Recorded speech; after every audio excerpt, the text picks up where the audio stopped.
Bonjour, boys and ghouls.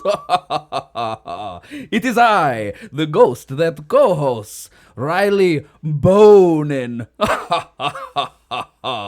with another spooktacular episode.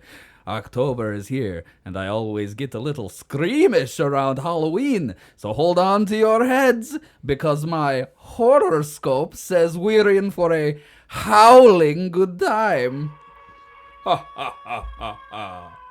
We're going to have some skelly fun on tonight's horror host episode of Delete Everything with your ghost, Bat Wall.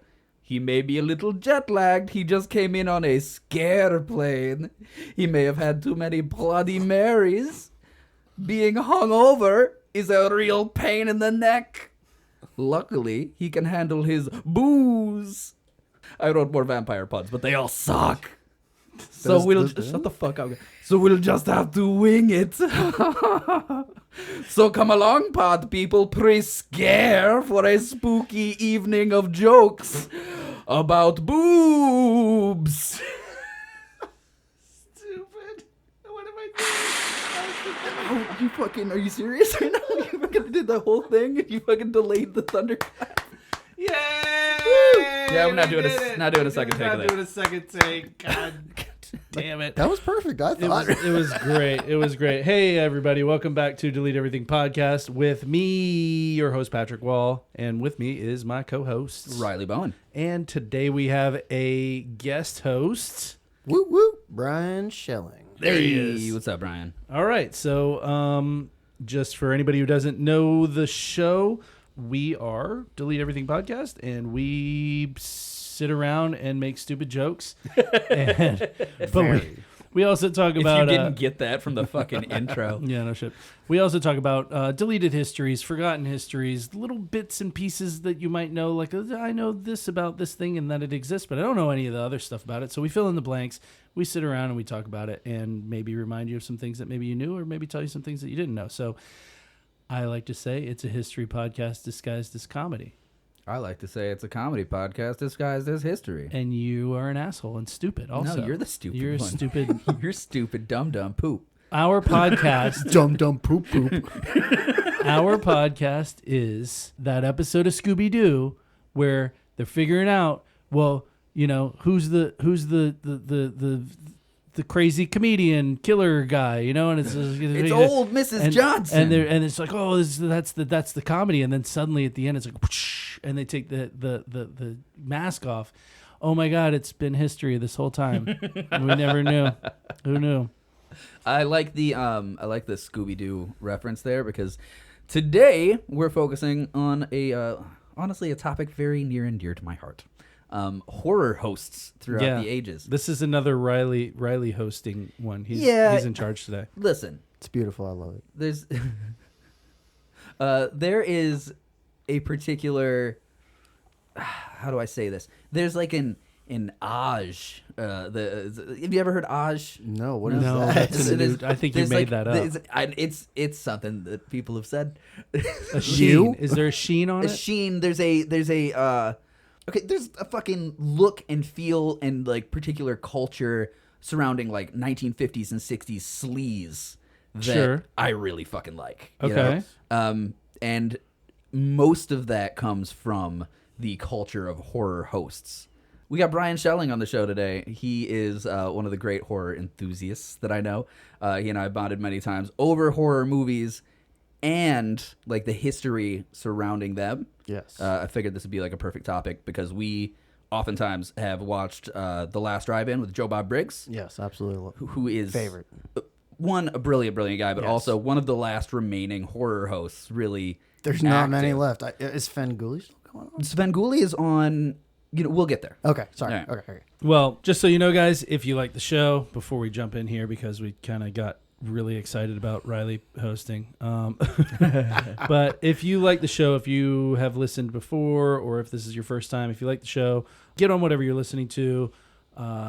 Apple Podcasts is a big one. If you can rate that one lets you rate. Yeah. Mm-hmm. Apple Podcasts is the one, 5-star. Leave us a review if you want to say something to us, whatever you want to say. If you don't want to say anything, just say boo. Yeah, you can drop us a line at whatever. deleteeverythingpodcast@gmail. Yeah, deleteeverythingpodcast@gmail.com. We've got social media. We've got Patreon.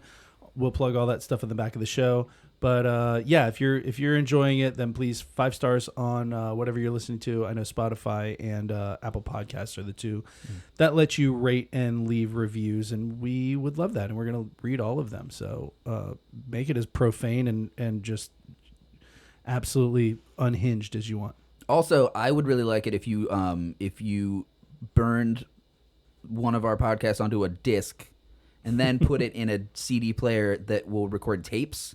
And then you record that onto a tape, and then you share it with your friends, because that would just be a cool way for that. Just to be a out mix, like a podcast mixtape. No, just one solid, but like you have to flip it in the middle.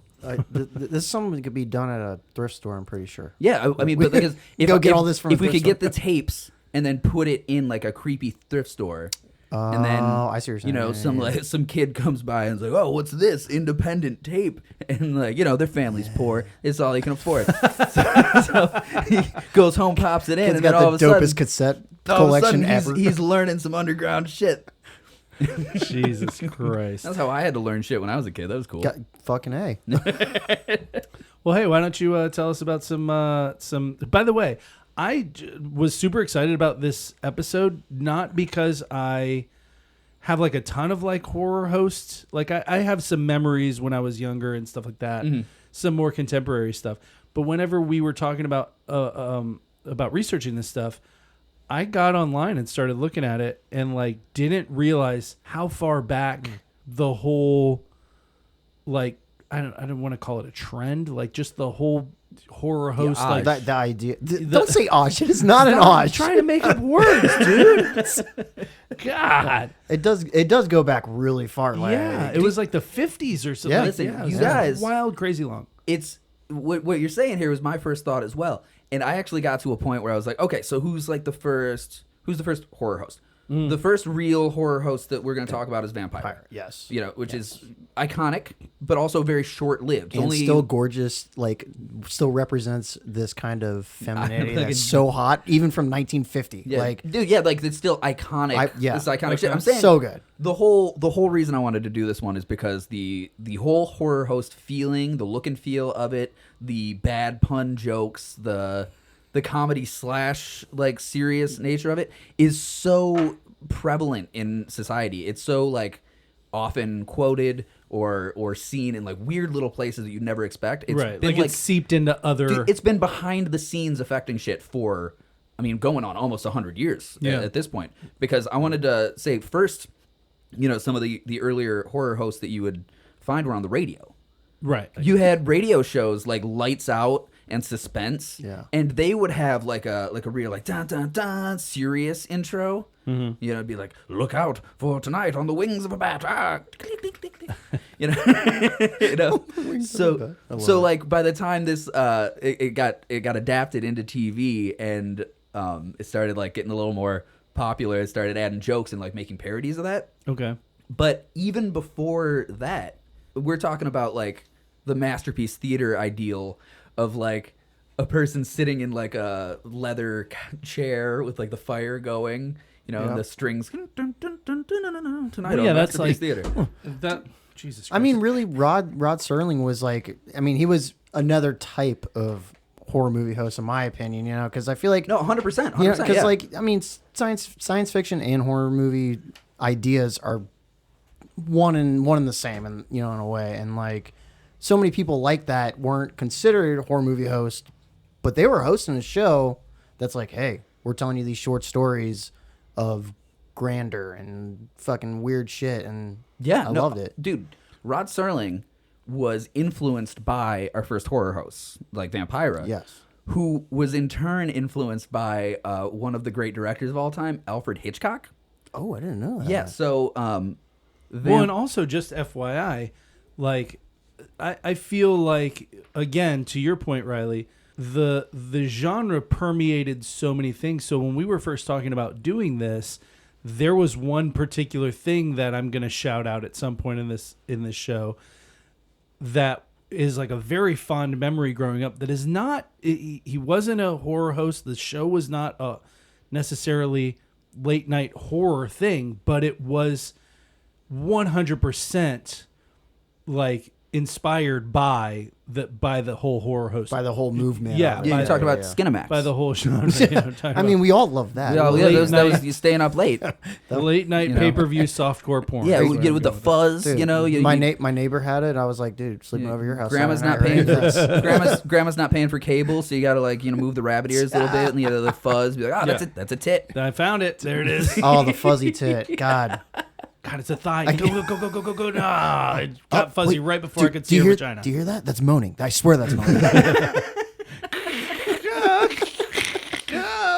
But like, so okay, prior to everything, you got your Masterpiece Theater style hosts, but this tradition goes all the way back to ancient Greece. Shut up. I'm not even fucking joking. You're going there, really? I All right. absolutely am. Ancient Greece? Yeah, dude. Had horror hosts? Well, Or if you think a about version like of. if you think about like Grecian tragedies, right? Okay. They would have the chorus, or they'd have a single voice host. Mm-hmm. We're talking about like ancient Greek playwrights like Aristophanes. Mm-hmm. You know, they would have one person who would do the intro. Okay. You know, be like, oh, like this great tragedy of Thebes or some shit. You know, and obviously that's not like a horror host, no, but they'd be wearing a fucking mask. There'd be a Right. feeling. There'd be like a whole thing to it that would, along with whatever music they were playing, whatever Like feel, dramatize. fire. Yeah, exactly. Okay. Just to bring the people into it. And Shakespeare uses this shit all the Of time. course, yeah. I mean, they really did that with like even down the road, but like marionette kind of features. 100%. Like there was the person talking that was explaining everything that's going on. Yeah. Yeah, and all narration, over the world yeah. too. In Yeah. Japan, like kabuki theaters and shit, they'd have the one narrating like character. It's just the host of a dramatic Speaking story. of which, I'm sure we'll get into her, but Elvira, her whole makeup thing was inspired by kabuki. Yeah, absolutely. That was her whole thing. the Elvira segment's gonna be fun. Elvira's life was crazy. So okay, we'll get there. We'll I get was there. just- I was about to say, yeah. I mean, I was literally just reading about it like a couple days ago, and I was like, this woman has had an insane life. yeah. I mean, cool, but crazy. So like this topic. And still rocking Elvira, by the way. Yeah, she's and, still doing and it. still looks Still a good. babe. And still She's like hot. 75 Still a years babe. old. Yeah, I'm She's like- 70. She was born the same year as my mother. She's 74 this year. Yeah. Yeah, and she just did like a thing a year or two ago, and I was like, damn, I don't know if it's like nostalgia, but I'm like, I'm feeling her right now. I'm like, damn. I would definitely smash. But okay, No so lie. I guess they should probably say what the fucking a horror host is, right? Okay, yeah. Let's get Proceed. into one. Okay, Let's get so into one. in the 1950s, the television had been invented, right? Fucking important to say. Okay, Okay. so I did not think that's where you were going with it, but yes, the Yes. television had All been right, invented. so ever since film has been developed, get it? Ever since film I has hate been it, but I developed, get like it. the two top genres have always been like horror and comedy, and later in life, of course, action and stuff like that. But for the most part, you got Charlie Chaplin on I one mean, I hand, would argue that action was up there, right? I mean, Yeah, I mean, the- Western was an action. like the Great Train Robbery and stuff. Yeah, of course. Yeah. All the Buster, Buster Keaton. yeah, all his stuff. Yeah, well, that's what I'm saying. So in silent movies, you had your Buster Keatons and Charlie Chaplins and Action what have stuff. you. But then on the other side, if you go into like German expressionism in the silent film area, like I won't. I will not. Faust. you got Faust, you got Nosferatu or Graf Orlok, Did you watch a bunch of Werner Herzog documentaries before you did? I watched them. I just watch them all the time. I know all of these. Yeah. Fritz Lang. Fritz Lang was a huge. Yeah, he yeah, did yeah. a lot, Yeah. but like Did he the do Cabinet M? of Dr. Caligari, M, Yeah. Metropolis. You ever saw Metropolis? Cabinet of Dr. Caligari is still like when I watch it It's today, terrifying. I'm like, this movie is good. Like, That was cool about that is that German expressionism thing. They would just paint all the shadows on everything, so they didn't have to do any lighting. Yeah. Okay. So it's so fucking That's cool. Like cool. all their sets are just big, weird black and white paintings. Yeah. and That's like pretty it's rad. nightmarish. Well, like layered because it's like it looks 3D in a way because it's like layered back, but Yeah, they're exactly. all Yeah, they're all it's like super paintings. super cool. If you guys have never seen anything, any of Fritz Lang stuff, especially the Cabinet of Dr. Caligari, fucking Google it. I'm gonna tell you to Google a lot of stuff in this episode. But like, Start a list. horror gets really popular from silent films moving forward, and then you get like Universal Studios. They did the whole run Universal of Monsters. Universal Monsters. You get your Bela Lugosi as Dracula. You got Boris Karloff as Frankenstein, which our friend Mr. Schelling, I believe, has tattooed on his chest. And then in the 1980s, they made the movie Monster Squad. Oh, dude, I love Monster Squad. Monster Squad's I so good. love that movie. Wolfman's Got Nards. Yeah, By the way, my favorite. by the way, that's gonna get covered in a couple weeks when we do. Don't tell anybody. Okay, no spoilers. No spoilers. We do another spooky. We're doing an episode specifically on monsters' balls. Not the movie Monsters I've Ball. got a lot of information on this. Okay, so The best part of Monster Squad, in my opinion, is when the cool teen is like got his bow and arrow and he's gonna go fight. And they're like, "Oh, you're gonna go fight." He's like, "I'm in the goddamn club, aren't I?" And I love when so good. the Horace kid like cocks the shotgun and goes, "The name's Horace." I'm Oh, fat kid. Yeah. Anyway, so the Universal monsters and everything, these are all 30s and 40s, pre-television, right? But they're like huge, impactful things to culture. And then when television gets developed in the late 40s into the 50s and starts getting into everybody's homes, right off the bat, you've got nobody knew what the fuck they were doing. No one knew what the fuck was supposed to go on TV. That's the real thing. It's like, Right. I mean, there's the news, yes, and then what? Like a bunch of local stations. yeah, a bunch it was of local stations with that- dead air for yep. hours. Yeah, it was like a gold rush. They just like every city had its own station, and mostly so they could play the news. But that even lasted till the 90s, Yeah, though. dude. Yeah, like absolutely. it lasted for years. And in those spaces, right? Like, so you'd have essentially the only function for television ever has been the news, and then. Like after 8 years of just playing the fucking news and maybe like Jack Parr's Late Night Hour and like some cowboy movies, like you got like 12 hours of dead air. They have no idea what to do. I'm old enough actually to remember certain stations after a Turning certain off? time would just turn off. Just turn off. they would play And it would the just get national the- anthem or whatever. Well, or I whatever remember just person the thing. just the red, blue, and green. I think. Yeah. Like Yeah. the Yep. pixel, like, Meh. and it was just boo, and that's when you would, if you went to that channel, it was just after a certain Yep. time. That's all it would play until the next morning. Yeah, So. yeah, exactly. And I grew up, kind of like cable was in and out. It was kind of a poor family, so I mean, kind of very poor family. And so I spent understand. a good portion of my life with Same. just fucking rabbit ears and TV. catching whatever you could. Yeah, we're the last generation that could do that. Yeah. By the way, like Yeah. because I remember when I was about, I want to say 19, they switched from your analog broadcast to a digital broadcast all across the board. And there's only one fucking channel that still broadcasts In analog? in analog. For real? Yeah, it's called MeTV. Svengoolie. Svengoolie. Yeah. Exactly. Yep. There's still an active horror host Yep. on analog TV. That's true. I forgot about And this that. shit yeah. starts in 1957 with the Vampire Show, Okay. right? So in 1956, I want to say. Was it 36, 24, 36? Is Sorry. that, Look, this isn't that a number? Speaking of analog, Yeah, I that's wrote all the my perfect, notes down. perfect female measurements. and that's what Vampire... Was it Brick House? By No. James? They do 36, say that. Yeah. 24, 36? I think? 36, 24, Right? Something like that. 36. So whatever it is. Yeah, yeah, It's yeah. ass, waist, boobs. Like Yes, a win in yes. hand. Yeah. It's the measurement around your ass, the measurement around your waist, and the And measurement this around your and boobs. this was like a thing. Boobs. Vampire was very like... Oh yeah, I she was have to do the this. hourglass figure, right? Wasn't she like from Hungary or Poland? Somewhere in Eastern Europe, I feel like. Mela Nurmi. Yes, that's her real name, Yeah, right? Mela Yes. Nurmi, Yes.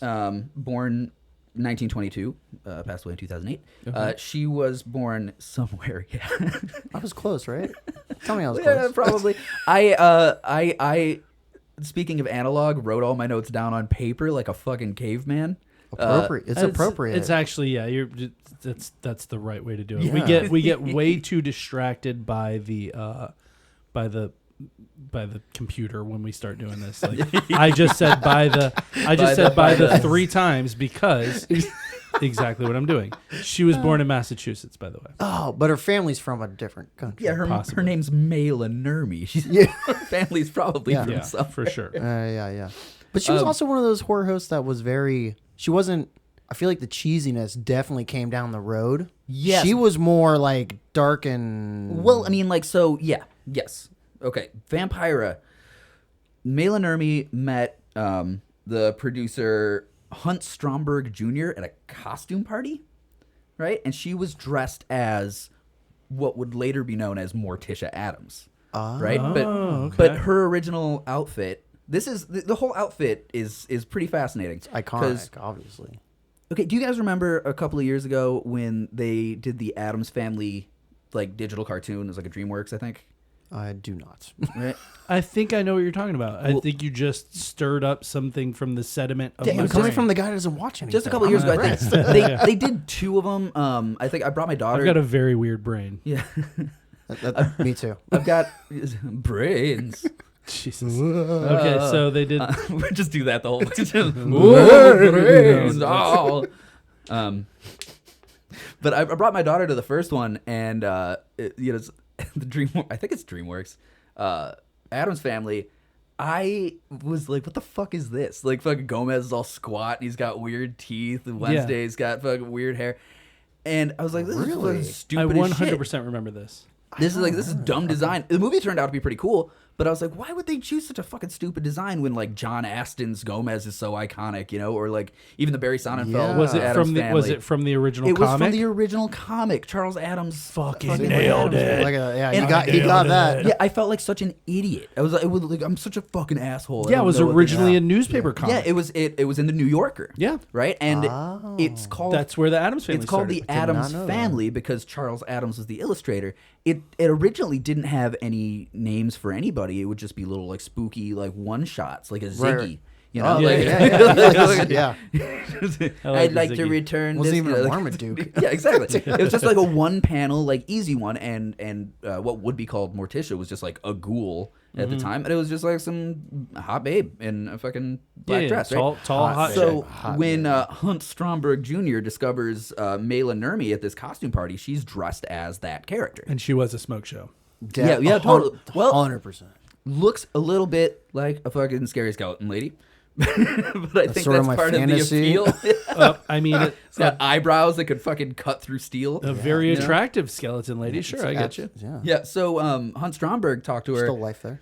and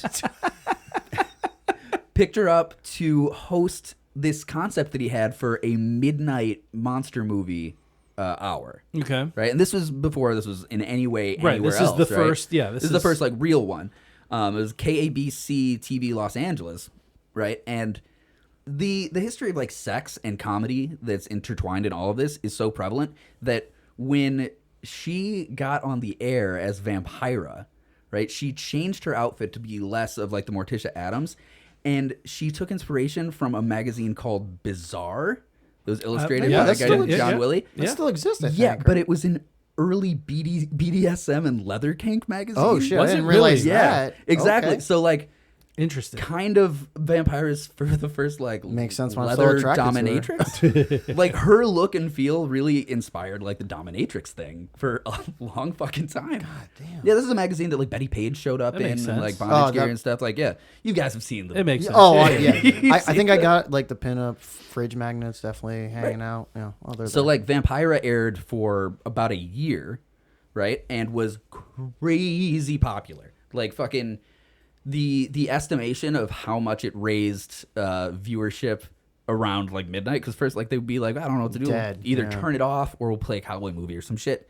The the idea of how much she raised viewership in those hours, somewhere between 34% and 1,500%. Now, was she Yeah. nationally syndicated at This all? is just Only? LA. She was never nationally. I thought she was nationally. No. Nationally, Eventually. Oh, okay, right? okay, But this is before the boom. This is the first okay. like thing, and it's like But you also have to figure. You also have to figure in like, and maybe it was intentional, maybe it was accidental. But I mean, either way, that's a huge market. I mean, that even back is. then, that's well, a it's huge great. market. Well, that's the whole thing that I really want to like do with this whole episode is show how many fucking freaks and weirdos are out there. Tons. Because this is the driving force of all of this. we didn't have to do an episode for me to know that.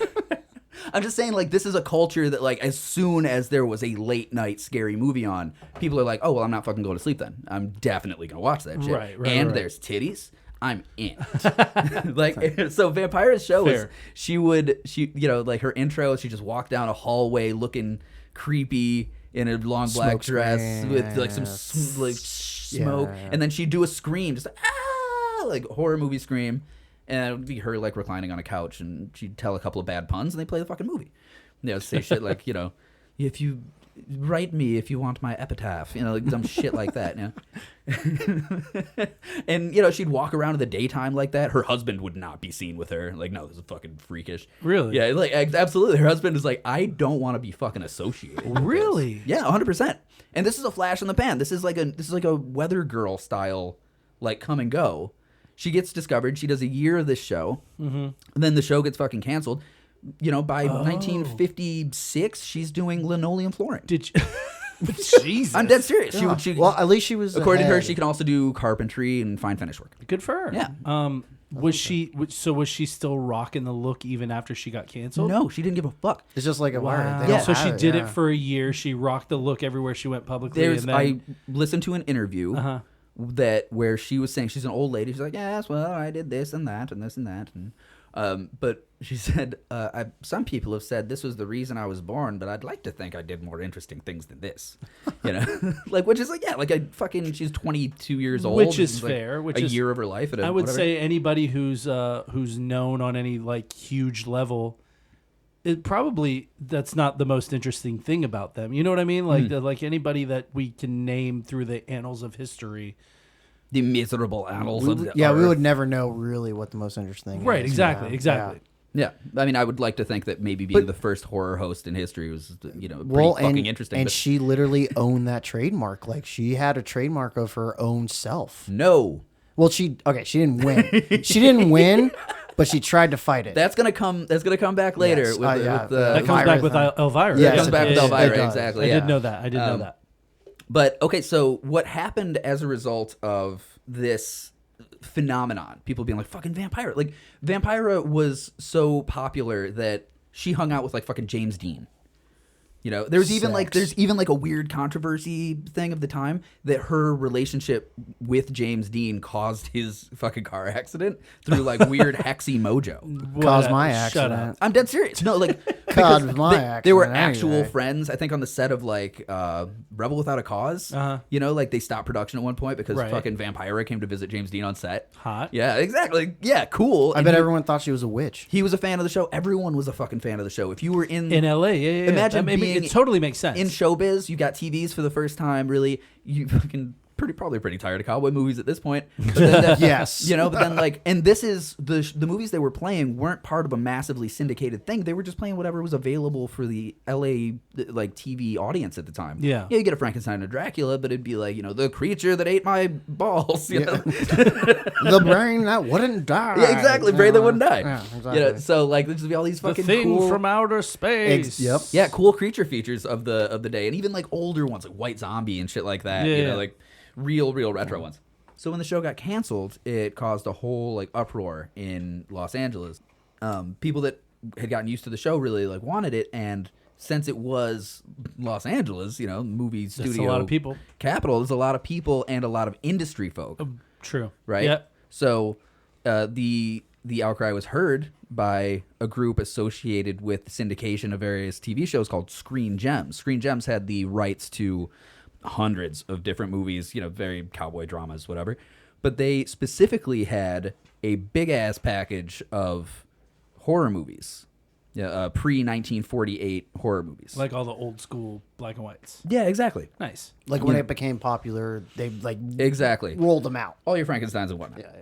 So they rolled those out in 1957 with a package called Shock Theater. So they sent out this package of Shock Theater to every syndicated television station all across the country. Nice. So they sent it with instructions, essentially, that said that people should replicate the Vampira show. Really? Yeah, the instructions are you should get a host. I didn't know that. Yeah. That's cool. Yeah, so they say you should get a host.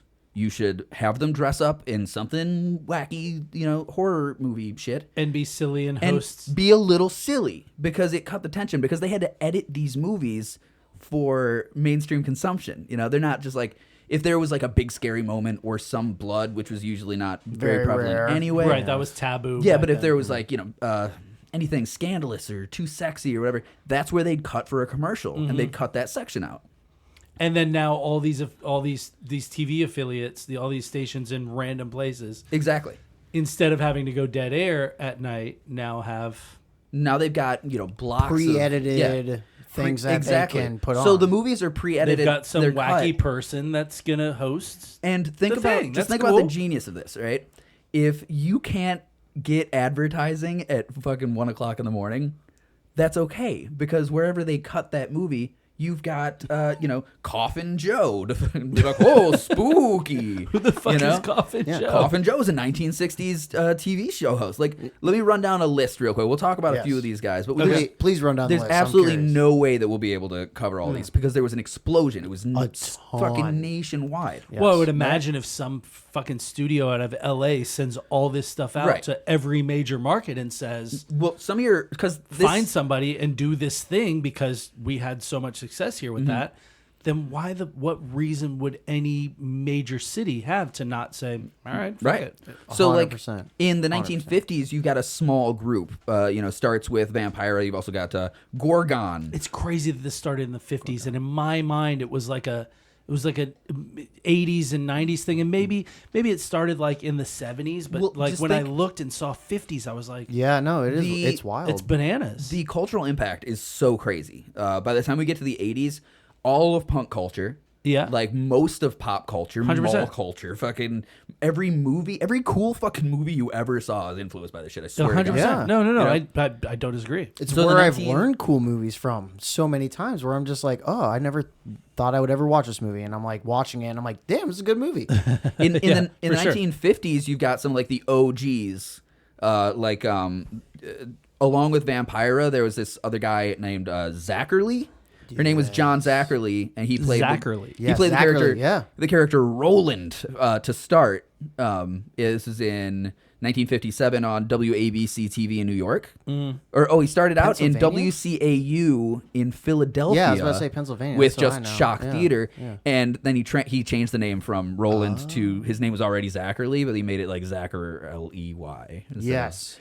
Zachary. Instead of LY, it was LEUY. No, Yeah, it was- it was LE, and then he just added UY. Yeah, so Oh, okay. he became Zachary. Zachary was known as the Cool Ghoul. He was named Cool that Ghoul. by, Okay, I know he the was Cool named Ghoul, that by yeah. fucking Dick Clark. yeah.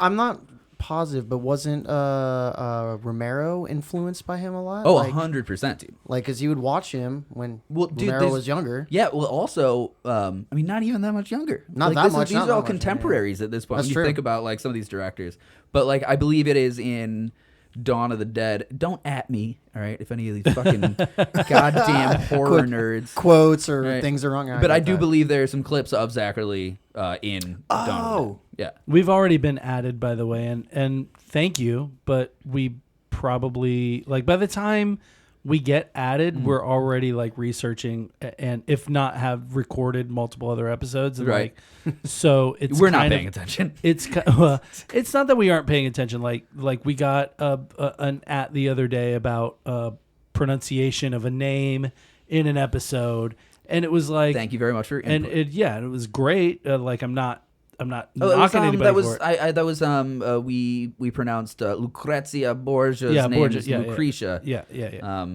That was Inconsequential Presidents, which was like Weird episode 4, note. I think. Weird note. We weren't even doing hold fucking on. like Renaissance Italy or anything. Yeah. So I'll let you know right now. I am horrible at proper nouns. So well, that's okay. okay, You, just like, you don't have so to, you're gonna get a lot of ads from me. I'm sorry. I'm sorry. But I mean, it's not that we don't appreciate the ads, but I mean by that point, not that we don't appreciate it again, but our brains have already sort of like gone on to the next thing, if not multiple next. Oh yeah, things. I've got 3 episodes ahead of this in my head right now. Yeah. It's just fucking- you have no more free time. So anyway, But anyway, so like Zachary was cool. Zachary was like he was like a vampire that like made his home under Times Square. You know, so that he was had like Zachary? Oh my yeah, God, I didn't realize that. Zachary was under Times Square, and he had a wife that was always in a coffin, or like you know, like Zachary was really interesting. He made a bunch of stupid jokes, but he was also like kind of serious. But that was in Philadelphia. That was the first one that they had, And in when was like a that? big major city. That was 1957. So that Oh, came wow, with, okay, so that was still he 50s. he was literally the first host of Shock Theater. okay. Right, like that was his shit. Yeah. But like other names, you're gonna get Tarantula Ghoul. So, but that's wild because that's in the 50s. So we're still black and white TV. Yes, Yeah, that's dude. also very proper.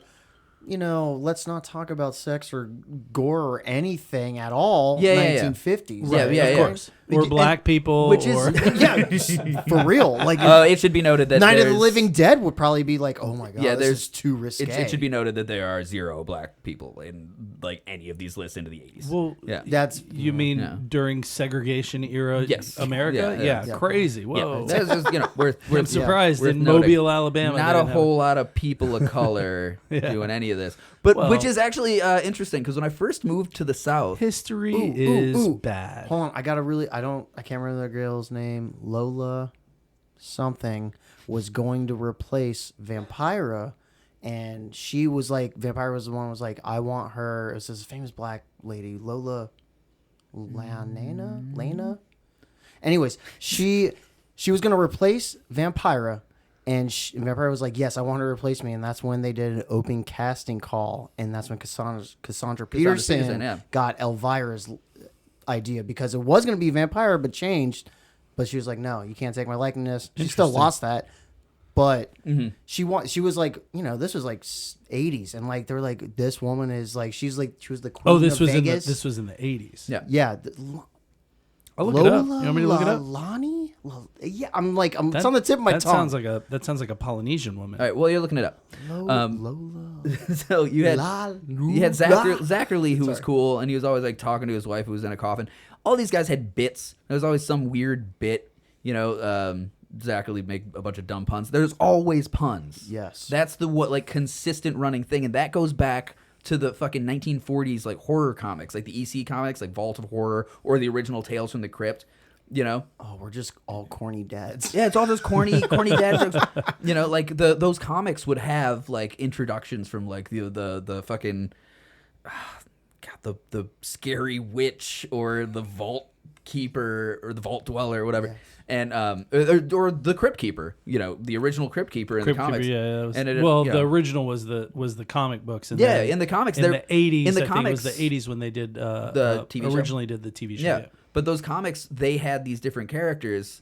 There was the witch. Although in the comics, the Crypt Keeper wasn't like a. It wasn't like a skeleton guy. It wasn't. Yeah, it was a man.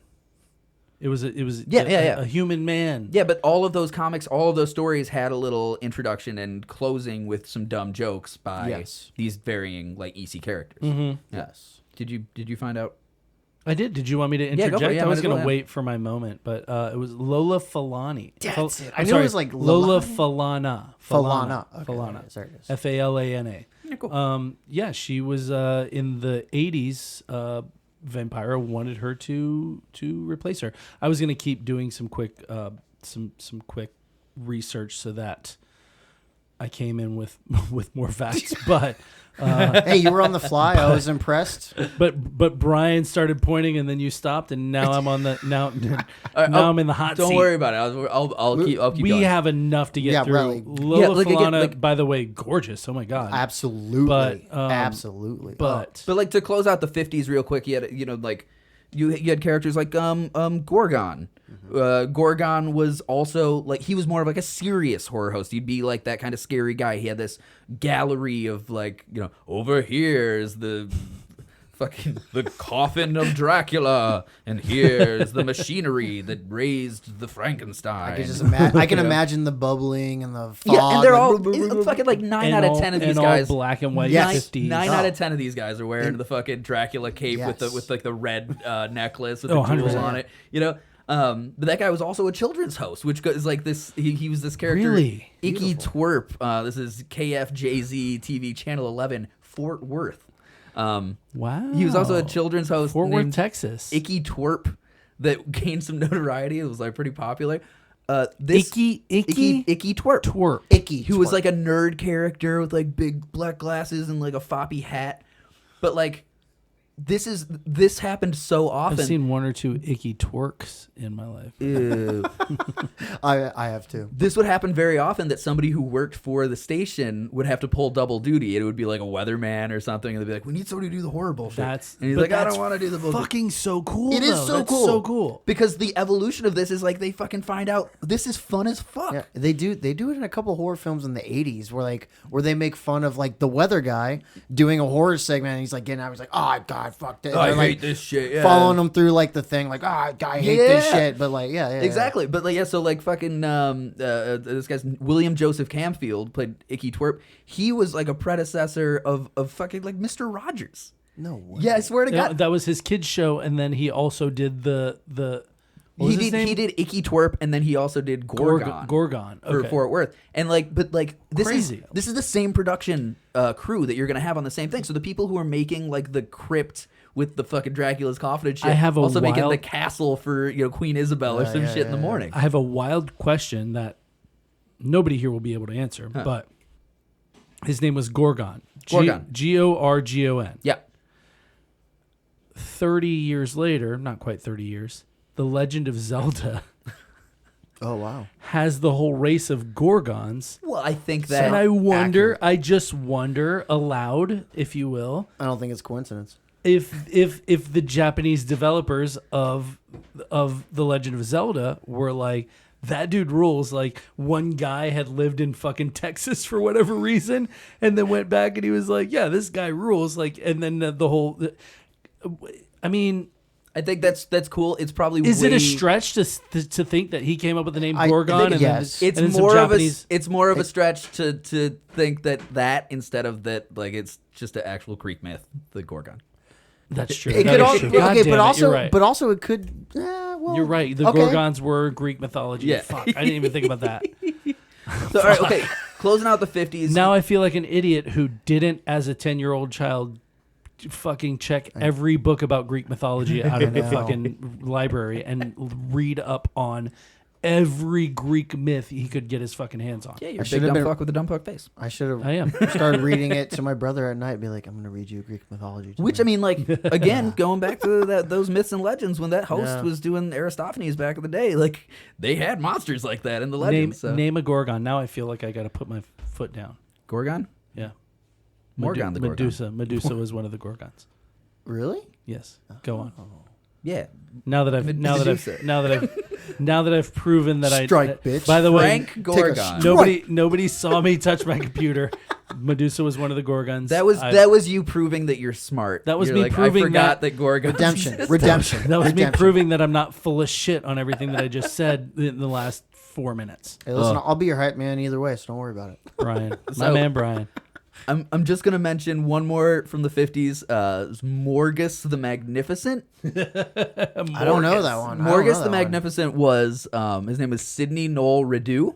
He was WLTV New Orleans. Oh, 1959. What's his name? My again? old stomach grumps. Yes, exactly. His name was Morgus the Magnificent. Morgus Or he went by that. His name I wasn't was born Sidney for another Noel 25 Redoux. years, but He would only do it if he was funny. He was the first mad scientist host. Oh, okay. funny in New Orleans jargon, funny in quotation means drunk as fuck. That's New Orleans. legitimately, I can attest. I yes. watched a couple of Morgus's like episodes because he went on into the 2000s. really? Yeah, dude. From New Orleans? In New Orleans, yeah. When Katrina hit, I'm a piece of shit that I don't know this. when yet. Katrina hit, people were didn't know concerned that. that he'd gotten taken out in the floods. Really? Yeah. But okay. but he did House of Shock from 1959 to like 2000. Oh, House of Shock. something. I've heard. Yeah, I know he- House of Shocks. I didn't know. He did that the mad was his name. scientist bit. You know, he like his intro was all bubbly, dry ice. You know, beakers. Perfect. You know, By the way, can I just say, as we were talking earlier about the ways that this whole genre has permeated other things in culture, and I just thought, literally just now, of another thing that is clearly, so clearly now that I think about it, inspired by the whole horror host thing. Aqua Teen Hunger Force. And no, and also with the bubbling cauldrons and all that stuff in the background, fucking Mystery Science Theater. Oh, Dude, 100%. yes. 100%. They were just a And I group that just watched it and Right, critiqued and I at the didn't same think time. about that till just Yeah. now. Yeah, baby. We've been talking about this for weeks. You're starting to Actually, see it. you know what's funny, Pat? You know what's funny? I was thinking about this earlier this week, and I was like, "Are you afraid of the dark?" And then my brain went from "Are you afraid of the dark?" Mystery Science Theater, and I was like, "Oh shit!" See, And then I went to Tales from the Crypt, and I was like, "Really? He was the first horror movie host I don't think I would have ever. watched." I don't think I would have ever put those three together were it not for this and this conversation. Yeah. We talked about Are You Afraid of the Dark before we started recording, but Twilight Zone, the way that's well, yeah, Twilight Zone. The Twilight Zone, the way that's hosted is a result of the Shock Theater package. Yes. Alfred Hitchcock Presents is a result of the Shock Theater package. That's true. All the way Night Gallery, all to of them. Night Gallery, all the way to All Are You growing Afraid of the Dark, Tales from the Crypt, Creep Show, like not Twilight Zone, but the what's that other one? The fucking Far Out. Oh, I should know this. The Far Side, the fucking. No, not the Far Side. You know what I'm talking Oh. about. Oh. Don't adjust your TV set. The Outer my Limits. God. Outer Limits. that's Outer right, Limits. yeah. Right? Outer Yeah, Limits. so like yes, the yes. whole thing, all of this shit is inspired by these fucking guys because they 100%. made this serialized TV thing. But the thing is, before we started researching this, before we started talking about this, I didn't realize, again, because in my mind it was a within my lifetime at least sort of thing that sort of got real big and then fizzled out. Right. And now looking at it at how long of a tradition this is, Epic. Yeah. back to the 50s, Yeah. Back to basically the inception of television in people's homes. And now looking at it and now I'm I've got the white erase boards and I'm drawing, or I'm pulling the you're doing red the- thread. Doing I'm the doing- lines with the tabs. I've got the cork board and I'm pulling the red thread doing from these- this to that Yeah. to that. Doing these 50 ones is like this is just laying the groundwork essentially because Yeah. this is your blue plate. This is your template. You know, like fucking. This is what everyone. You dress as a Dracula and make some cracky joke, but like Cracky. it's cracky. Cracky joke. Got it. You crack a joke. Crack a cracky joke. So that's a bad dad pun. That you're cracking. You corn a cracky joke. Corner cracky joke. Actually, that's accurate. Yes. Okay. You corn yourself a cracky joke. Yeah, you corner yourself. But like this is like you think all these departments that got this Shock Theater package and like so okay now they've got this block. It's one of the most popular blocks in their entire viewership, and more than that, they've got whole fucking production teams now that are making weird castle walls yeah. and shit. They got all these props. They got all this bullshit that they just got fucking dicking around in their back studio.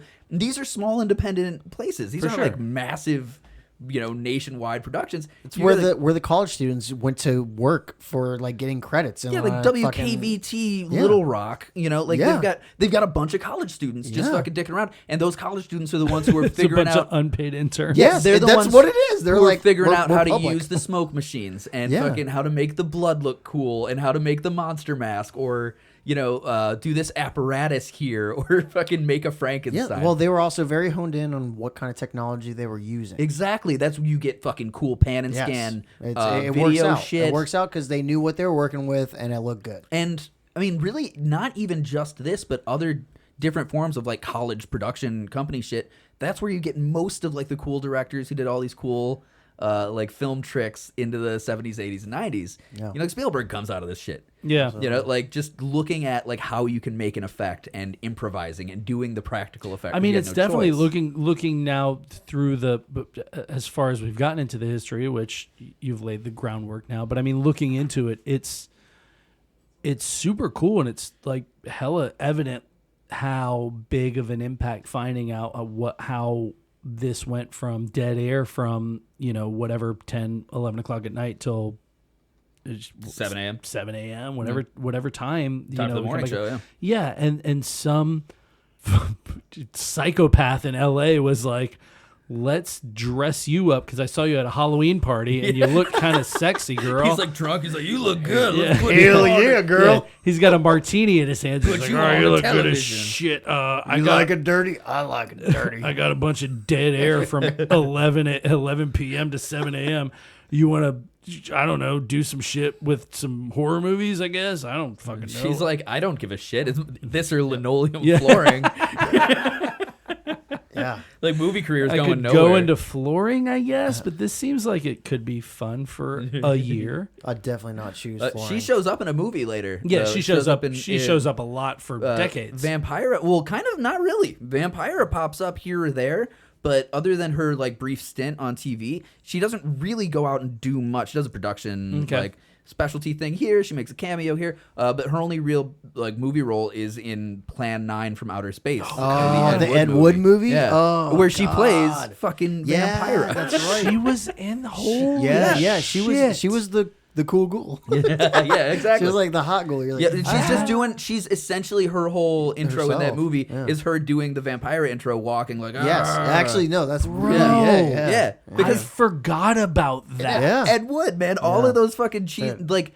I've watched all the Ed Wood movies. Dude, that's that guy. That's that first guy. It's that college student who worked at a local network, Right. worked on some shitty horror thing, figured out how to make put some pie tins together and make a UFO. fishing and then, line. We got Fishing it. lines. Exactly. Those That's- are UFOs. That's now. how you find all these fucking guys. Because If you don't know about Ed Wood, just look at the history Google it. of Yes. Ed Wood and filmmaking, and check out the movie. That's a good movie. It is. It's great. Plan 9 Plan from 9 Outer- was great. Yeah. Plan 9 was great, and I mean it was, but that is sort of you're looking at cinema history. You're looking at people who were figuring it out as they went, because 100%. if you look at how early into the talkies, I'm doing air quotes. He's doing air quotes. Talkies. Air quote alert. We got a thing on this show where anytime somebody has air quotes, you air go, quotes. air quotes. Yeah, Air quotes on the radio. I called myself out before you That's could fair. call me That's out, fair. motherfucker. That's fair. But I did a good sequence where I played a fucking, what are they called? you did a A ventriloquist bit. And dummy. I talked with my hand like this. And by the way, Sucker. I let him do it just so, like cracking up the whole time, Yeah, let him go. just so I could be like, bro, you just did the ventriloquist doll, and we're just audio, and you're doing this with your hand the whole time. And then later on in the episode, he did it again. But anyway, it's just cool. Again, I'm just looking at it through this lens of like just how these things sort of how This shit's a big mover. things evolved. Just the evolution. If of, you were a big movie nerd in 1960 and you wanted to break into the I business, definitely would've but you're been. living in fucking Minnesota or, I don't know, Philly or Cleveland. Wisconsin. Yeah, right? Like, you don't want to do the news, really. I mean, I guess you can if you want to do that. I You know, guess. maybe like, okay, yeah, I'll There's no do- artistic there are relief. plenty of people that are just technical. Like, I just want to be a camera worker. I want to Sure. operate, like, I know how to do this because I like the technology. right, but like Brian said, Yes, there's those no people artistic sort of. Yeah. There's no Yeah, feeling that's to it. autism versus artism. Well, I just want to do mean, the buttons Very and click. accurate. But like, if you were artistic and you wanted to work in film or you wanted to do creative costuming or something like that, there was no other place that you could go except the local station to be Yes. like, let me learn how to do this shit. So every like Tom Savini and shit like that, like fucking Yeah. brilliant makeup artists and designers and effects work all comes from them figuring this out. Danny Elfman, his entire career is based on the soundtracks from like 1960s and 50s horror movies that he would see on these late night things. That Yeah. this is Danny Elfman's whole The career. theremin. Yeah. He's hearing the theremin. He's like, I'm getting hard over this. I'm gonna know how to play the I theremin. mean, I guess thank you, Tim Burton. I mean, Yeah, look well- at Tim Burton. You want to? They work together so You well. A think- lot. Tim So Burton well. He directed the movie Ed Wood, which is his best And movie. also, in my hold on. opinion. Yeah. Shout out to Oingo Boingo. I love Oingo Boingo. I'm a huge Oingo Boingo I fan. love Oingo. Private Life, Dude. that's my shit. Dead Man's Party. Yeah. That's why I did a 5-minute ice bath, and I just listened to Dead Man's Party. I was like, yeah, it was actually Oingo pretty Boingo rules. Yeah. But like Tim Burton too, obviously, is a huge like old school horror aficionado. His style comes so much from all of this shit. Yeah, for sure. The translation of the horror style, the late night horror host style, from fucking, let's look at the Morgus the Magnificent to Tim Burton's brain to Frankenweenie. It's like Frankenweenie, it's Jesus Christ. so like even like the design of like the mad scientist in Nightmare on Elm Street, fucking No. Nightmare Before Christmas. Night for There it Christmas, is. That's fucking Morgus right Yeah, there. yeah. That was the 1950s. Fucking That works. But all these characters they loom large in legends, and a lot of them are gonna carry on. Like fucking Morgus the Magnificent and Zachary and Gorgon, they all go into like the 70s and 80s even. So you had like 20 years of careers with these guys. They were still hosting. Yeah, because 20 years later. Wow. Yeah, so like the way that starts is like the shock theater guys go out to like your big syndicates, right? What your big markets? You L.A., Boston, Chicago, Detroit. You might even get like a Southwest or something. Exactly. Like, you fucking San Antonio, Miami, Fort Worth, right. Shit like that. Right. And those are all hugely popular. And then like you're fucking like Little Rock or like some weird like another town that's like way out there is gonna be like yeah, exactly. They're just gonna be like, hey, our local station should do one of these fucking things. So instead of these big proliferations. I got a question. Can I ask you a question real quick? So when I was like just refreshing memory and stuff from this, what did you feel the area of the country had the most horror movie hosts? I think it's the Midwest. Yes. Oh, thank you. Okay, Well, because I was reading it up and I was like, dude, I'm literally from Detroit. Indiana all the way over to like Wisconsin. Dude, they were being like, from that's where they Detroit, were at. like going through all of this, Detroit was like the huge market for these guys. Fucking Really? yeah. Morgus the Magnificent. That's interesting. Yeah, a lot of Cleveland, Ohio, Michigan, Detroit for a couple of years. We're gonna get over to Ghoulardi in a second from Cleveland. Ghoulardi, he had like a second character. Like somebody took over his character and they renamed it the Ghoul. They were in Detroit for forever. Detroit's got fucking 7 or 8 of these fucking guys. Damn, that's crazy. Like they just kept it going. They Every just- time somebody would go, Also, somebody else came in. The Metro Detroit area is so big. It's just fucking massive. Especially in this time. Yeah, exactly. And this time was specifically, booming. This was booming. the boom. It was Booming the, Detroit. It was the model city of the United States. Yeah. So like, if you've ever been to Detroit, you know that all of these different cities are smushed together, much like Chicago or any other real big. You know, they're all smushed together and they all have their own little areas. So you'd get like, I don't know, fucking Clawson, Ferndale, Royal Oak, all these different areas. They'd all have their own little stations that would do their own little horror bits. Really? Right? So you could have like 5 in like a fucking 10 square mile 100%. area. 100%. Yeah. Like Detroit is all of Oakland County essentially. It's like essentially the size of like Jacksonville County. Yeah. Like they're very Duval County. Duval County, Jacksonville County. Like area. Yeah, they're area very adjacent. Like, you know, size. yeah. So yeah, those two areas are very Right. yeah. The Detroit is hugely spread out too, so it would, you know, if you go out to the outskirts, you're still technically in the Metro Detroit area, but you get a new city. I mean, I'm still thinking about buying land in Detroit. Just saying. Do it. It's Do not, it while it's not as cheap as it Not was. as cheap as it used to be. Maybe it's starting All to come right. up. Maybe I'll go outside. There's a of collapsed Detroit. house in there somewhere you could probably buy for cheap, or maybe 1,000 of them. So I feel like the Midwestern areas of the United States are the most Halloweeny. You know, like you get into October, you know. You get the fall. You get the fall, all The the- leaves are changing. brown. Oh my God. I'm from Florida. I don't know what that is. Yeah, no, the fucking the whole growing up in Michigan, like the feel of Halloween is so different than it is in almost any other place of the country except like I get that. I want to say like Massachusetts. You hear and shit Brian, like that. Yeah, Brian lighting up his joint, yeah, which is totally cool. By the way, we crack beers open Okay, all cool. the time. yeah. It's cool. It's legal in Florida. So Nobody gives a if fuck. it's ish, Close legal-ish. It's for him. He's got a medical card. There we go. It's legal as Yeah. fuck. Absolutely. I don't know. I haven't actually checked, but We're not gonna check our guest medical information. You're Brian, supposed to trust me. I trust give him. me your medical card. I'm a Anyway, fucking narc. moving on.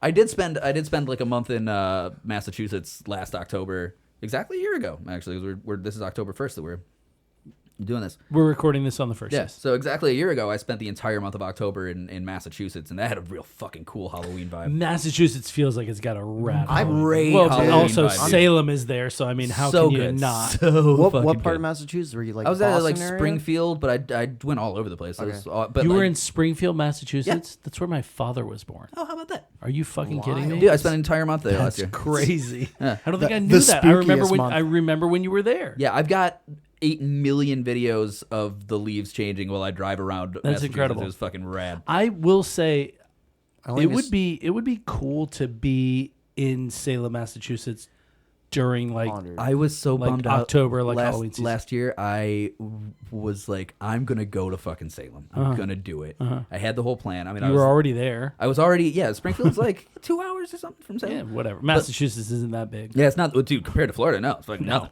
Like all of the states up there, You can fucking- drive for 11 hours in Florida and still You're be still in the state. Florida. I drove from like Rhode Island to Vermont. I think I passed through 5 states in about 3 hours. It was crazy. Yeah.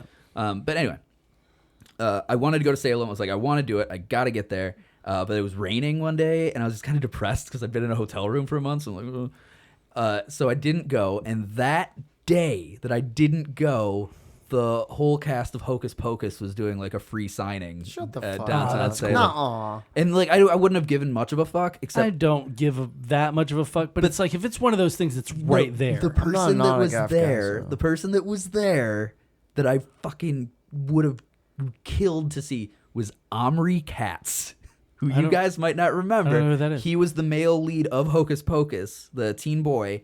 He was also the lead of the show Erie, Indiana, which was Okay. the coolest fucking. We'll get into it in Kid Horror. I think I have a visual in my brain, but I'm not sure if I'm Dude, just thinking that of somebody else. shit. It was like an X-Files for kids. It was so fucking cool.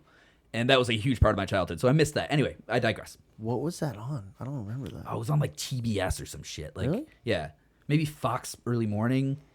It was super cool, dude. Erie, I remember Erie, Indiana. I don't remember the. You and I will talk, Brian. You and I are going to talk about that because you would fucking love Erie, Indiana. I never watched it, but I So good. 100% remember. It's so good. It was the last, maybe not the last, but definitely one of the later works that involved John Astin, who, along with being Sean Astin's father, Sean Astin. Sean Astin's father is named John Astin. Yeah, John That's dumb. Your name's John. You name your kid Sean. I That's think he's dumb. actually adopted anyway. But That doesn't matter. You still named him. oh my God, shut the fuck up. John will Astin. not. John Astin is Gomez Adams from the Adams family. I know who John Astin is. I'm saying You didn't know Sean Astin was his son? I didn't know that actually. Oh. What Fun I'm fact saying information. is that I don't know if your Sean name is John and you name your kid Sean, Who is Sean? I don't know the Sean. Who? Samwise Gamgee. are you fucking kidding me? Oh, Really? no. You went with a fucking Lord of the. No disrespect. I'm sorry, did I have done Goonies? Yes, Okay. that's what I was. It's gonna say. Goonies then. Goonies. Or I mean, if you remember, want to do go, you remember do you remember his Oh. character in Goonies' name? Brace face. don't remember that. No, you don't, do you? Do you? No, but I remember Okay. Samwise Gamgee. You also Savior of Middle if you- Earth. If you wanted to get super contemporary, you could have said he was Bob in Stranger Things. Yeah, I guess. Oh, Bob's good though. John Was he Astin. Bob? Was it Bob? I was like, I don't know actually. Hold on. Ooh, no. It was Bob. Is it Bob? was it Bob? Bob. Nah, I don't. I I, don't feel think like so either. I've said it, and I feel like it's not right. It was Bob. That was Bob. Do you guys want to talk about more horror hosts? Yeah, let's keep because talking I about feel it. like Yeah, it's been let's go, 45 minutes let's go. since we talked about To one. get a little bit into some more horror, John Astin's last movie was The Frighteners. Peter Jackson's The Frighteners. So let's fucking loop that shit all together, all right? John Astin, last movie, Frighteners, Peter Jackson, Lord of the Rings, Sean Astin, suck my dick. I mean, do you not think that had something to do with Sean Astin taking the job? Maybe, I don't know, man. Okay. Yeah. Okay. Anyway, all right, so we're getting into the 60s. The 60s is important because now everything's commonplace. This horror shit has been on for about a decade, right? Like, okay, we've, in 5 to 10 years, you've had different fucking horror hosts on late night. So it becomes commonplace. People start to play with it more. It gets more on the comedy side, a little more on the parody side even, and they're fucking everywhere. There's an explosion. But the 60s, like, just follow with me because here's like 1/10. Are you serious? 1/10 of a list, right? I mean, I knew there was a lot. I didn't know there was this 1960s, many. just Okay. fucking off the cuff. You've got Chili Billy Cardeal, Coffin Joe, Deadly Ernest, Ghoulardi, Gorgon Still, Mona Lisa, who's a really good one. That sounds great. Cool. Mona Lisa is Mona actually Lisa. Mona Lisa. Okay, so this is KOGO San Diego. She did science fiction theater. Her name was Lisa Clark. She was an actual newscaster on the station, and then she picked up this like late night gig. Dude, that's my future ex-girlfriend. She I may mean- have passed away by now. That's why it's a future ex-girlfriend. But her whole thing was like, it's Mona Lisa, girl guide of the galaxies and heavenly hostess. She would say this is like the sexualization of all this shit, like that you could kind of like get away with on public TV. She'd go, moon as in, you know where. Are you shitting Dead me? serious.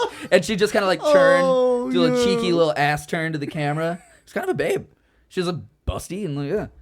But yeah, her tagline was happy hallucinations, honeys. But I mean, I want to say this: like, if the only prerequisite to be a female horror host is that you are hot and dressed spooky, then I mean, yeah, but it's not like it was a hard gig to get.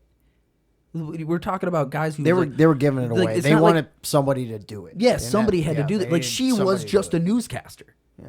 So they're like, hey, we need somebody to do the block. It's hilarious. And It's- she's like, you know what?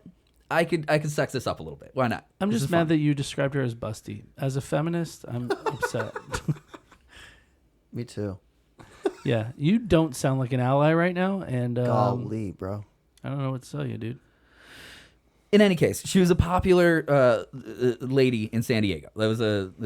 She was good. But like, so you got Mona Lisa, Morgus Magnificent still kicking, Sammy Terry, Selwyn, Sir Graves Ghastly in Detroit, who's a personal favorite. That was the guy I showed you earlier who like he played like a vampire thing, and he'd like come out of the coffin with a laugh that was like.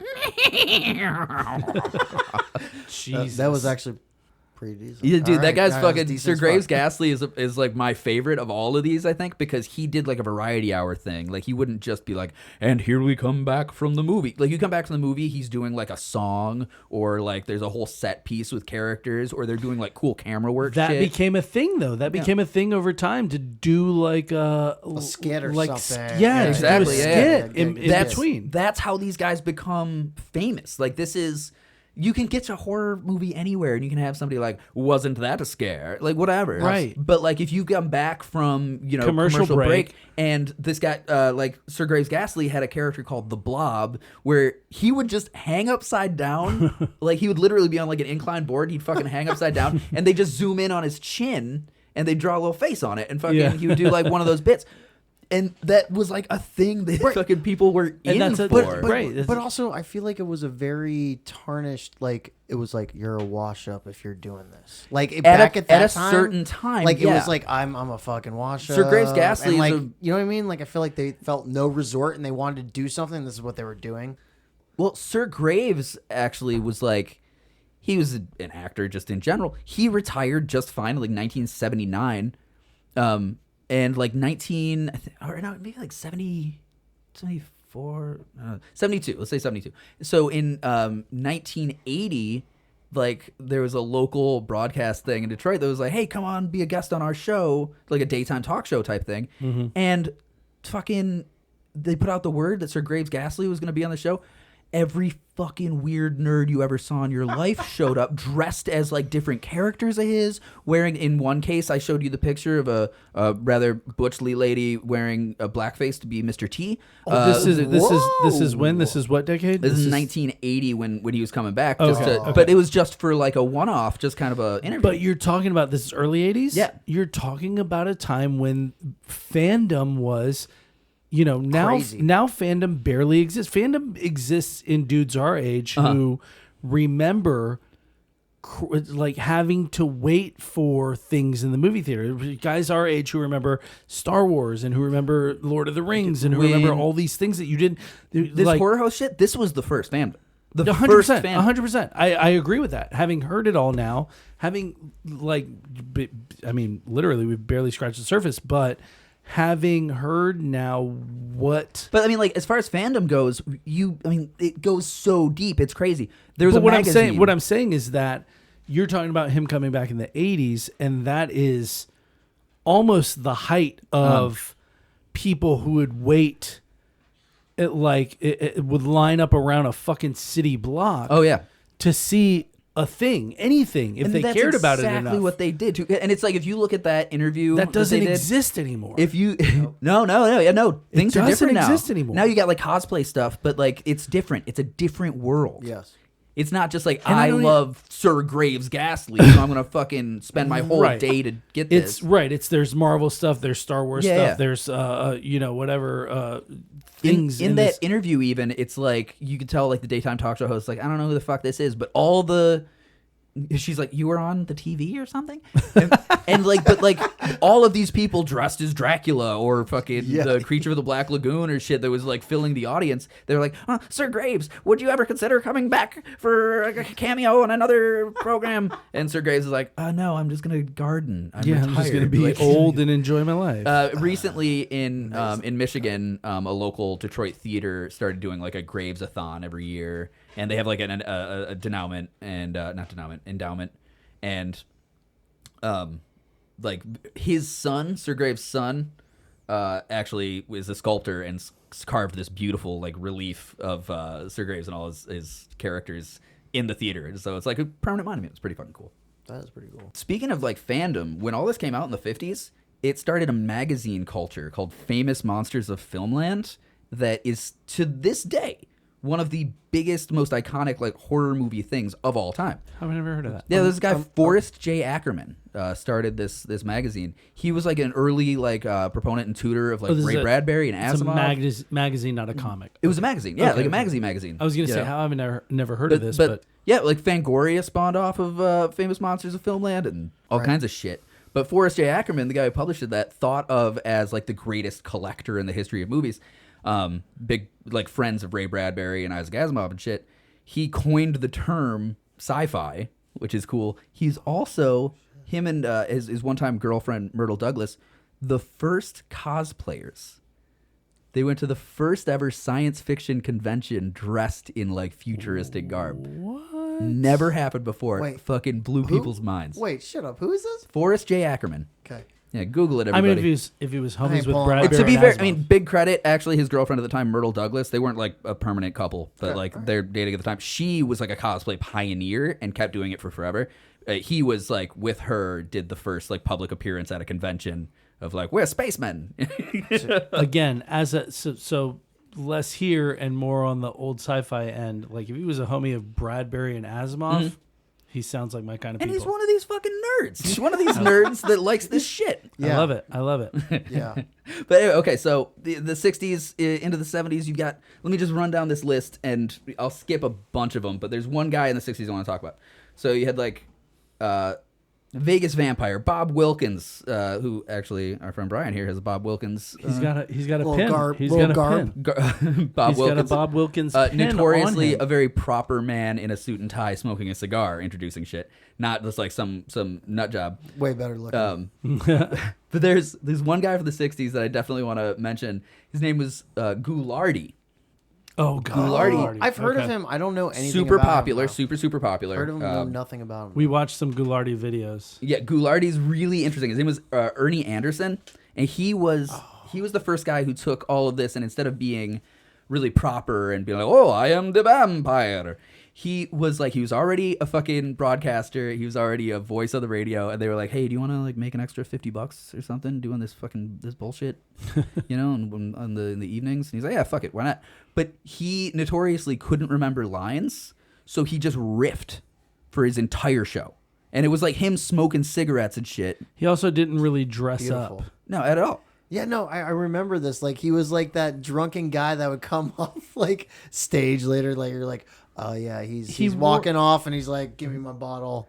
Where am I walking? What the fuck's going on?" Kind of, sorta. I He think wore, that was all he a wore bit. a wig. That was a bit. That was a Yeah. whole bit. No Well, way. His bit was So he wore a wig that looked like it wasn't even like fully on his head. So It looked like this guy's name was Ernie. remember the Flintstones? Remember the water buffalo hats? What was the Sure. oh yeah. yeah. What was their the Royal Order of the Water Buffalo? yeah. So those hats, he wore a wig that looked like that. It was like way too big and way too tall, and it wasn't fully on his head, so his hair was like sticking out from the bottom. His whole thing is he already had like a thriving career on the radio.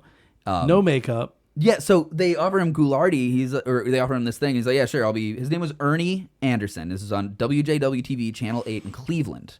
Is 1963, right? He was a massive sensation because he played a hipster that had no fucking interest, essentially, in playing like some sort of a vampire monster.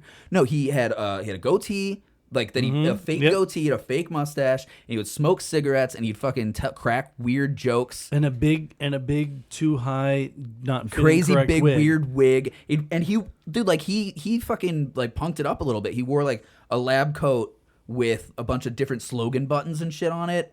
And Oh yeah, that's right. He had all the buttons on his and shit. he had This random was like slogans. what 60 what? He would 63 is when he started. 63. What? Dude, he was OG. huge. Cleveland fucking adored him. Like Drew Carey on the Drew Carey show would wear like a Ghoulardi shirt in the 90s. Oh! Yeah.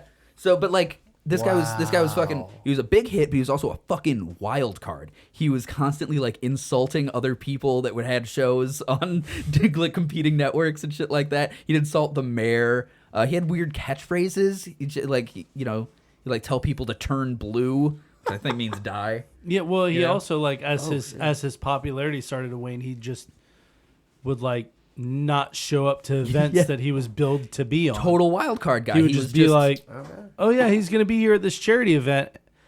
Dude, he got so popular that he just wouldn't pay his traffic tickets, and like he'd get pulled over by the cops, and they'd be like, come on, Goulardi, you gotta pay him." And he'd be like, I'm the king. What do you want? I would pull that card. I'll tell you right now, I'll pull that card all day. When he retired, right, a like assistant of his took over his Goulardi character. It became the Ghoul, and like took it to Detroit, and he was the Ghoul for years.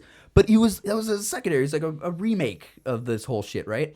Whereas Ernie Anderson, Goulardi, moved off for a little bit of a film career and some other endeavors, and to raise a family, including a son named Paul Thomas Anderson. Shut the fuck What? up. No director fucking way. Boogie Nights and There Will Be Blood. What? One of my favorite directors of all time. Yeah, one of the best directors that's ever fuck? lived. His dad was the epitome of the 60s fucking horror movie shock jock. Goulardi Yeah. is Paul It's Thomas just- Anderson's dad? Yeah, Paul Thomas Anderson's production company is named after him.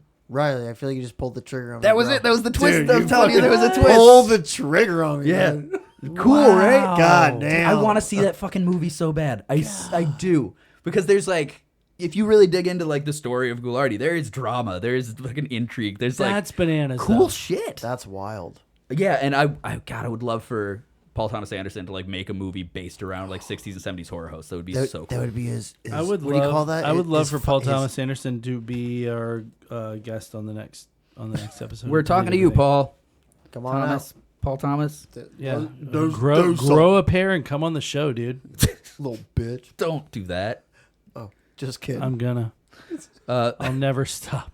But anyway, yeah, that's my 60s. In the 70s, man, they're fucking everywhere. This is superfluous. It's like going over this again and again. Yes. is impossible. Except you got like Vincent Wait, Price. wait. You made me name so many Henrys and Edwards and Richards last Okay, you're right. week. Let me run it down. From 1960s, you got Last week we did. I know you don't know this, Brian, because you don't listen to our podcast. Apologies. he will now. Absolutely. Last episode we did the history of the royal monarchy, starting in like 800 AD. It's impossible. Holy shit. The research on this episode, I'm still recovering from researching that episode. Listeners, Still- That's a lot. listeners, My I brain would still like hurts. to apologize for It's anybody who funny listens as to fuck. that. Anybody who listens to that episode, I want to apologize for being so fucking bored. just cracking jokes and just like not letting him get a word out. I had to rein Riley in so many times on that episode. I was That sounds had to appropriate. keep going like, dude, take your fucking hands off your computer. Get your fucking stop looking at your phone. And I'm just like, oh, that's the guy from Braveheart. It was a funny episode though. Oh, cool. So yeah, but like into the 70s, you got like, let me just list off a shitload of names real quick. Like Big Chuck and Little John, Bob Wilkins, the Cool Ghoul, who's a different guy, not the fucking original Cool Ghoul. Oh, wait, what? Yeah. Count Gore Dayval, named after possibly Duval County?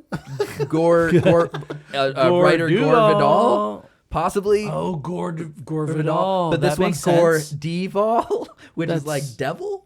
Oh. Right, but if you switch the D and the V, Right. it's Gore Vidal. I You, get know, it. you get Count Scary, who's a ripoff of the SCTV bit from Canada called Count Floyd, which is fucking... Was that John Candy? No, not John Candy. It's Joe Flaherty. He was like... It was a great bit because SCTV, if you ever saw it, is like Saturday Night Live. Yeah. All of these different It's shows. Canadian. All of these different shows had fucking different names, like Shock Theater, yada yada. My favorite is Saturday Night Dead. That was a good one. I mean, it's not very witty, but okay. So like Count Floyd on SCTV. I dig SCTV it. is just like a TV channel show. Like all the characters are all it's acting. Canadian It's Saturday Saturday Night Live, Live, except yeah. in the they're all playing like John Candy played characters in the show Right. that worked at the fictional network of SCTV. So like that was the bit. So you would show things that would be shown on SCTV and the inner workings. Count Floyd was the Joe Flaherty. Was just some guy who was given the late night position that didn't really know what any of it was. So like he'd like come out of a coffin dressed as Dracula, but he had a signature like wolf howl. So he did that like, guy. "Oh!" Oh. And it went on for like The long- 45 seconds. He would howl for so long. But the joke was that he was confusing werewolves and vampires. It's a fucking, That's very appropriate. God, That's a funny bit. it is a funny bit. I'll give you that.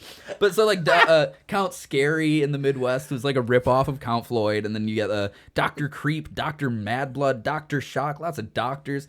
Edwin Uncle Ted Raub, Fritz Uncle the Ted. Night Owl, you know Uncle Ted. Yes. The Ghoul, who was the Ghoulardi ripoff. Okay. Morgus Magnificent, Sammy Terry, Sinister Seymour, Sir Cecil Creep, Sven Gooley. Not gonna dwell on him too long. But he's still kicking. He's still doing shit. Yeah. Sven Gooley is The man. Yeah, he's like one of the most man. iconic. Yeah, Sven of all time. Gooley. Yeah. He's done more than anyone. Literally, I feel when like. we were I starting, think he's like the record holder for the most. I Hosts. think so as well. When we were researching this and like deciding to do this episode, I'd be like, horror hosts, like Sven Gooley, like they're all a bunch of Sven Goolies. And if you look at it, by the way, if you look at Sven Gooley's like CV, but you said there have been 2 Sven Gooleys? yes, there was one for a few years. I didn't know that. that passed away, and then he was I replaced by didn't this know guy, that either. Richard Swede. I want to say Swede. Anyway, All right, but like, anywho, but no, I didn't realize there was one before the now Svengoolie. I thought it was always just one Svengoolie the whole time. Same. yeah, Same. he was. He was Because if you look up horror hosts, like he is so he like was originally predominant. Yeah. He was originally played by Jerry Bishop from 1970 to 1973. This was like early. And then there was 3 years. Then there was a break, and then Rich Kaz, the current Sven Gooley, Been playing him since took the that over 80s. in 1979. So there Oh, was okay. there was So like a that's- 6-7 year break. So it is the ones. In my mind, they found another guy like in the 90s, like Yeah. the original Sven. So the original Sven Sven Gooley's Gooley did it for still 2 airing- years. 2 Sven Gooley's years. still airing on No. MeTV the last Yeah. like He's still- independent yeah. 3 network, years. yeah. 3 years. You said 70 to 73 Yeah. for the original Sven Gooley. Yeah. Oh, okay. And they came back on in 79 as And then Richard Kaz. 79 to current is the Sven Gooley that I, Yes, yes. that's That is the 45 long years. Yeah, man. Still kicking. fucking A. That's the Sven Gooley. So, Golly. like I was saying, in my mind, it was somewhere in my lifetime the original Sven Gooley died, and then they just found another dude and were like, put the costume on him. Which happens often. Hold on, that's the reason why I I love don't Joe doubt Bob it. so much, because he's still kicking. And Joe Bob's not going anywhere. You can't replace him. There's no way to He's replace him. Joe Bob, another, is, like Joe Bob is a movement. Like He's not a human. You really can't. That- You can't okay. replace him. moving into the 80s, like that at this point it's camp. Like it's all campy stuff. Everybody gets it. Everyone's got one. They've been everywhere, and no one It even is, but it's bats an corny. eye. It's corny and it's corny, but great. it's fun. But Everyone it corny and sells. it's fucking great. It sells. digging it, and it even sells. makes like a resurgence towards the mid to late 80s. It's corny and it's corny and it's great because everybody knows what it is, and everybody's like, You know where you're getting. yeah, that's like, yeah, this is what I tuned in for. Yes, make it corny, make it silly. In the show me 80s some shitty fucking B movie, Yeah. some crappy horror movie, and I'll be here next week. yeah, fucking sick, right? Like Yeah. It's great. Al Lewis, who played Grandpa from Munsters, he had his own horror program. That's right. Freddie Krueger, like Richard Yeah, Freddie England. Krueger. I did. I remember Freddy seeing that. Krueger? Yeah, in the 80s. Yeah. Yeah, he had his own like horror movie host. I don't deal. remember him having a hosting deal, but I do remember the grandpa from the Monsters. And I then do remember him. Mystery Science Theater starts then, and of course, like Yeah. one of the more iconic of all time, Elvira, Mistress of the Dark. Well, yeah, Elvira is played by just- Cassandra Peterson, right? We could sit here on Elvira for the next 45 minutes. And I it'd be would fine. And love it would- to sit on Elvira for the next 45 She minutes. could sit on me. I watched. She was a fucking fox, by the way. Oh, absolute. Still, like even in her 70s, is still like a real good looking lady. You know. I mean, for 74 years old, she's a And I want to phenomenal say, looking lady. listen, I'm allowed to say that she's got a great rack because that's Yeah. 90% of her act. Her act was Yes. 100%. Yes, it's like. That actually was that and her like red velvet couch. Yeah, and that was just like her original shit. But I mean, if you look at her life, I mean, her life is crazy. She hung out with Elvis Presley. She was in a fucking James Bond movie. Didn't she go on a date with Elvis? Probably.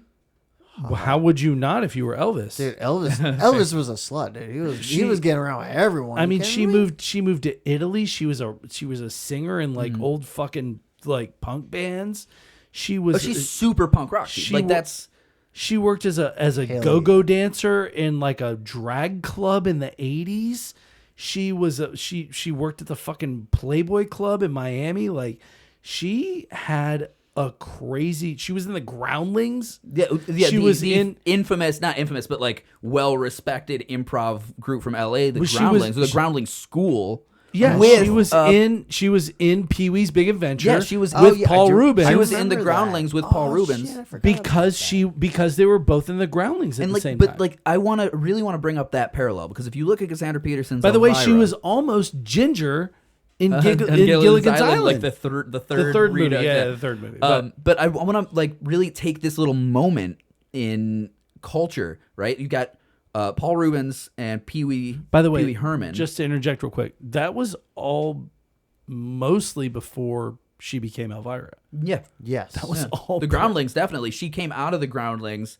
Auditioned for this thing, and actually Vampira was pissed because Vampira wanted this to be like a redux of the Vampira show, Right. with I think. Lana. Well, I was saying mostly because by the time she Filani. did Pee-wee's Big Adventure, and by the time she was doing the Gilligan's Island, by the time she was doing those things, I think she had already. I think 81 was when she started the Elvira thing. Vampira notoriously said that she showed up to sign some contracts to be Vampira again on the Vampira show, and Cassandra Peterson was there. And the contract signing was like, yeah, she's going to do it. And she was just going to be Vampira. Well, so by the way, I have some intel on this, right? So they were going to bring in the 80s. They were going to bring back. They were going to revive the Vampira show, right? And they had Vampira. What was her name? Cassandra Peterson. No, Vampira. Oh, Mila Nurmi, right? They were going to revive the Vampira show, and they were bringing back Mila Nurmi to sort of be a part of it on the production end. Mila Nurmi, to your point earlier, Brian, wanted Lola Falana to be her, and then when the producers wouldn't hire Lola Falana and decided to hire Cassandra Peterson instead, that's when Mila Nurmi was like, okay, well, I'm out. And then was the whole sort of sue for my getting Tried to persona. sue for her likeness. Didn't win, Well, it didn't but win she for a tried. couple of reasons. One, I don't know why, Cassandra actually. Peterson designs her own outfit for Elvira. It's definitely not just a black dress. It's a bodice. It's like boots. It's the whole fucking deal. She's got a whole thing. She designed the whole look, fucking the wig and everything. Yeah. And then when they sued for likeness, the court decreed like, listen, Vampira, you were just in a dress. You can't Right. say that somebody who's wearing a different dress is wear a stealing dress. your likeness. All right. the court ruled that suing over a likeness, quote unquote, meant that you were literally copying that person, like everything that person did. And so they said, well, just because she wears a black dress and has black hair doesn't mean, because if you look at Vampire and you look at Elvira side by side, like there are similarities, but I mean, You it's can't very copyright. clear. You can't copyright being a hot spooky bitch. Right. It's very clear that it's two It would have very to- yeah, it would have to be very specific for you to really win that. right. battle. So the court said that likeness means like an actual representation of this person's appearance and not just a resemblance. Which is funny because Mila Nurmi. Mila Nurmi. Yeah. Mila Nurmi took her likeness off of the Charles Adams Morticia character anyway. Yeah. So, That like- is a good point. That is a really good point. So she's doing Morticia, who then becomes Vampira, and then becomes Morticia on TV again, and then Elvira's Well- doing a totally different Well, thing. and also Jesus Christ. also Vampira was much more, because it was the inception of all this, was a little more serious, and Elvira was very much not jokes. serious. Yeah, It very was very jokey. sort of like very sardonic and like it was very fucking- Valley Girl Yes. sort of. Yeah, she's like a absolutely. bimbo. That's Yeah, her whole it deal. was- She's this It flighty was- bimbo. I watched Elvira, Mistress of the Dark this It was week. lots of cleavage, bimbo. She's like high maintenance goth bimbo. right. It was Her it most was, recent movie. Here's all my cleavage, and I'm kind of dumb. She did a and- second movie called the Beverly Hills Elvira's Haunted Hills. Yeah, Beverly Which Hills, is a tit joke. That was Oh like in my the God, 90s, dude. right? Yeah. And then, It like was in great. I loved Mistress it. of the Dark, like No, that was in 2002. in Two? That was 02. Shut the fuck. in I would Mistress miss of the that. Dark. Okay. There's a Good to bit know. where somebody like hits her in the head with something, and the guy goes, "Oh my God, how's your head?" And she goes, "I haven't had any complaints." I love that shit. That was it. It was all These sneaky are innuendos. racy, sexy jokes. Yeah, it was super good. Perfect. That's what it everyone was wants. hot big titted goth bitch making a lot of innuendo jokes in sort of this like Valley Girl parlance. Oh yeah, and just super popular. People were in love with. Oh, it. that well, so And that that's- sort of that's begins how- my where I started paying attention to the whole thing, or where I don't know that like paying attention might seem like I was way too into it, but that was where because I remember Elvira being on like WrestleMania shit, and like I remember Elvira being on like commercials and She stuff. she did the most. Coors or something, right? Coors Light, Yeah, she Miller did. Light. She was, yeah. Coors Light or Miller Light. Coors Light. Was it Yeah, it was Coors Light? Coors Light. She did a There's Coors one- Light I never remember commercial this run, one. but Yeah. but like my probably favorite thing about her whole career is she was only on Elvira's Spooky Theater or whatever. Macabre. Elvira's movie Macabre. She was only Yeah, on it movie for like 4 years. But I mean, like But we'll see. So check it out. She had, but like as a kid, every year around Halloween time, Elvira would be part of the thing. That's because she. my So she had this show favorite. for 4 years, right? She was hired help. She had no entitlement to any of this. She could have gotten fired at any minute. Different Elvira would come in, whatever. So every year she asked for a raise, and every year they'd say no. And she goes, "Oh well, you got to give me something. How about some of the rights to the character?" So that like smart in perpetuity, and they'd be like, "Yeah, fuck it, like whatever. Who's gonna give a shit about Elvira in a few years?" Smart lady. So by the time the 4 years comes up and she's done with that show, she owns the majority of her character. What Beautiful. a fucking That's a beautiful story. Brilliant. Yeah, and What that's a how then she fucking goes out, business-minded- and does her own That's movies awesome. and advertisements. She's showing up in WrestleMania. She makes a fuckload of money What marketing herself. She banked on herself and won, and that is awesome. What a smart business minded. You know what? I cannot. the only I other can't get enough of that part. the only of the other story. person I think that like has sex talking about She is sex. Elvira. Are you talking about Elvira when she was in all the nudie magazines? She like talks about that as being like a big mistake, but I have the feeling she didn't give a shit. I think she talked about that being a big mistake because all that stuff surfaced whenever Elvira first started, and so she didn't. I can see being in that position at that age. You know, you're in your late 20s. You're starting Elvira. You are, you've done these things to sort of be, I guess, to make it. Like be present in the like media culture, Right, and now it's 1981. You've gotten this, and by the way, she probably didn't know at the time that it was a thing that was going to have this big, like, cultural explosion. Well, if you think pre 1980s, you know, like it's a lot harder to get media spread Right, than it and is then now. and then no and pun then, intended. And then as you're getting popular, all these nude photos of you coming out. Which, by the way, I guess the story is that she was doing like a Playboy shoot, which would be a little more, nude, but She definitely wasn't shy but about boobs. her body. Well, no, that's what I'm it's thinking. boobs. So the people, so apparently the story is she was doing like a Playboy shoot, and then the couple that was photographing her asked her if she wanted to do like an audition, like a Penthouse audition. Which Penthouse was a little more, get in the bottom, get in the Oh, I know. downstairs. Bottoms. That's it. Yeah, that's everybody who ever saw Porn in the Woods knows Yeah. that Penthouse. Playboy's Was up what- top, Penthouse is down bottom. Right, Everybody's- exactly. Yeah. So she did this photo shoot, and this is back in the 70s. She did this photo shoot. She Smoking hot. She was a pretty girl with a thick pretty girl. So, but she did this. She she said, okay, fine, I'll do a Penthouse audition. She never heard from these people again. And then 10 years later, she's got this whole Elvira gig and she's starting to get popular and she's starting to get some recognition. And then all of these photos resurface because these people, I guess, just sat on them. And now all of a sudden she's got all these photos circulating of her like full, 70s bush and the whole shebang. Yeah, which unfortunately I don't think she ever got to capitalize on. Probably not. Because they became pretty superfluous. They're everywhere, really. Yeah. But then once they get on the internet, it's the most interesting thing, though. Like honestly, forever. I've seen 8 those, years later. I've seen those 10 years later. I've seen those pictures a million times, and I swear to God, like they're not nearly as enticing as just her personality as Elvira.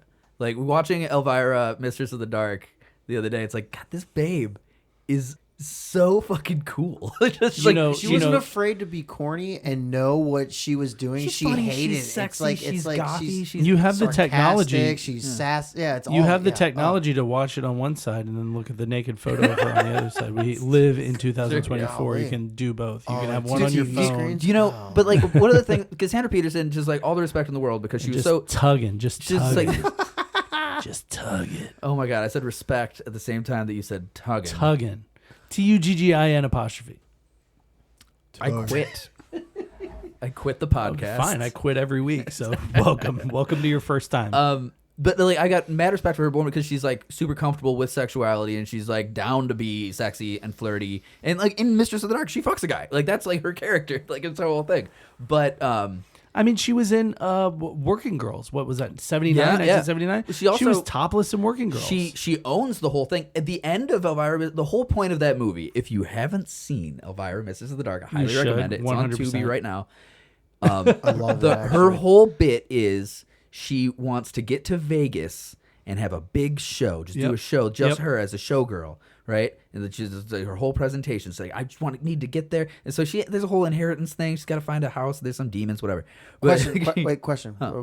Is this the one that you're talking about, 2002 or the? No. This is the original. Haunted this is Hills. 1980, this is the original 88.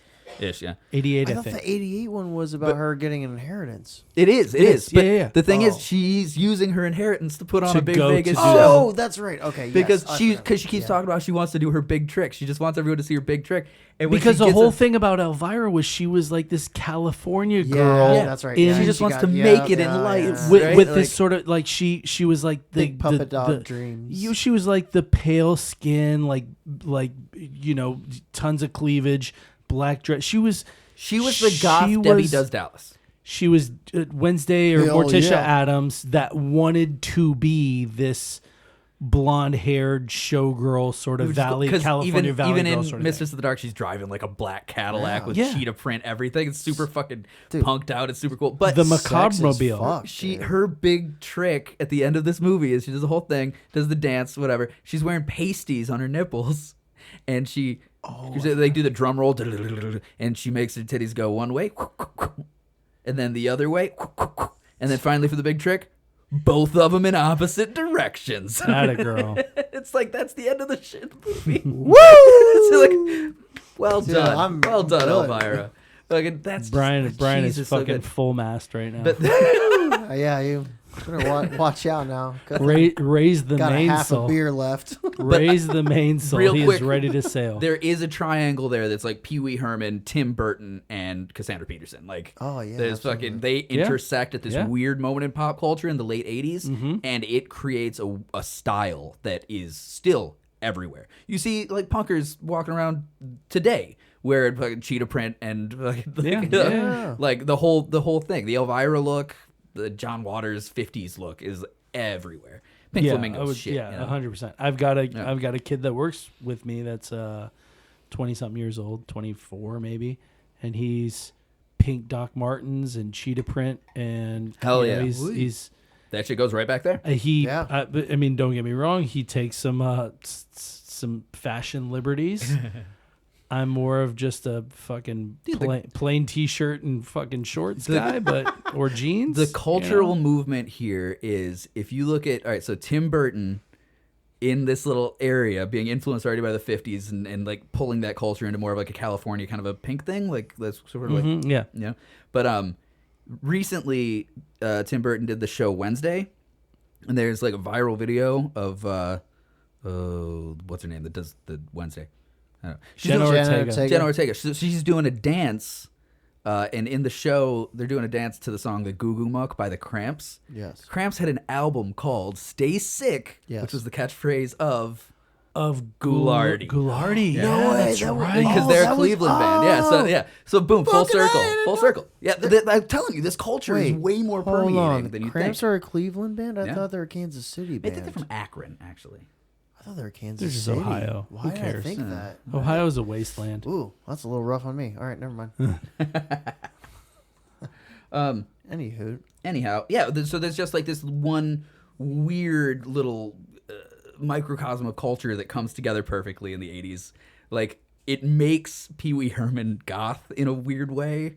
And it makes like Elvira actually, punk rock and mod, and it brings all these weird cultural things together. It's fucking Pee Wee weird. Herman was always kind of so Pee Wee Herman fit very perfectly into the sort of Tim Burton style of weird and quirky and kind of dark. Well, Tim Burton directed the first Pee Wee movie. Yeah. Yeah. But I mean, even before that, Pee-wee's There's Playhouse something was sardonic and odd something- about it. Like, that's the whole thing. Right. It's not creepy because the character of Pee Wee is super cool and nice and honest and genuine. And talking to kids, Yes, by the but way. he's living in an adult's world. I mean, for real. He's living in an adult's world, and people are like, that's fucking weird that a grown man's doing this shit. Because it's a little fucking creepy. And the Tim Burton spin on it's super cool. But I mean, so because we've been talking about this shit for a while now, and my sort of thing that I really wanted to talk about, because this is again another thing that's super inspired, and it wasn't necessarily a horror host thing, but it there's no doubt that it was inspired by this whole, I don't know, movement, genre, whatever you want to call it, was fucking Up All Night. Oh my god. Oh, Gilbert Godfrey. All right, up. Wait, how'd you do it? Up All Night. I just said All Up All night? Night. No, she would do that. She'd be like, up. You remember Night? the lady. I remember with Yeah. Gilbert Godfrey. Oh, I actually do remember Gilbert Godfrey too. Welcome to Up All Night with Gilbert Godfrey. That's a terrible. That thing. wasn't No, bad. that was okay. actually That's pretty That's good. But that was like, I remember being probably, a fucking, I don't know, like a young kid, again, 10, 11 years old. And I've always been like a late night, even if I have a job where I have to wake up at 6 o'clock in the morning, I don't go to bed till 1 or 2 in the morning. And so I remember being a kid and like, having a bedtime, like, oh, you got to be in bed by 9. And I would lay in bed until my parents went to bed, and I would just flop around. And then once I would hear that the house was dark, and I would I could see down the hall when like the living room lights and everything went Coast out. was clear. Yeah. We were ready to go. And I'd get up and I'd go to our living room TV, and I would turn on, and I would always go to, I mean, this is a day when you had like maybe 30 channels, and I would go to USA, because it was Up All Night with Gilbert Gottfried, and they would show 2-3 movies in a row.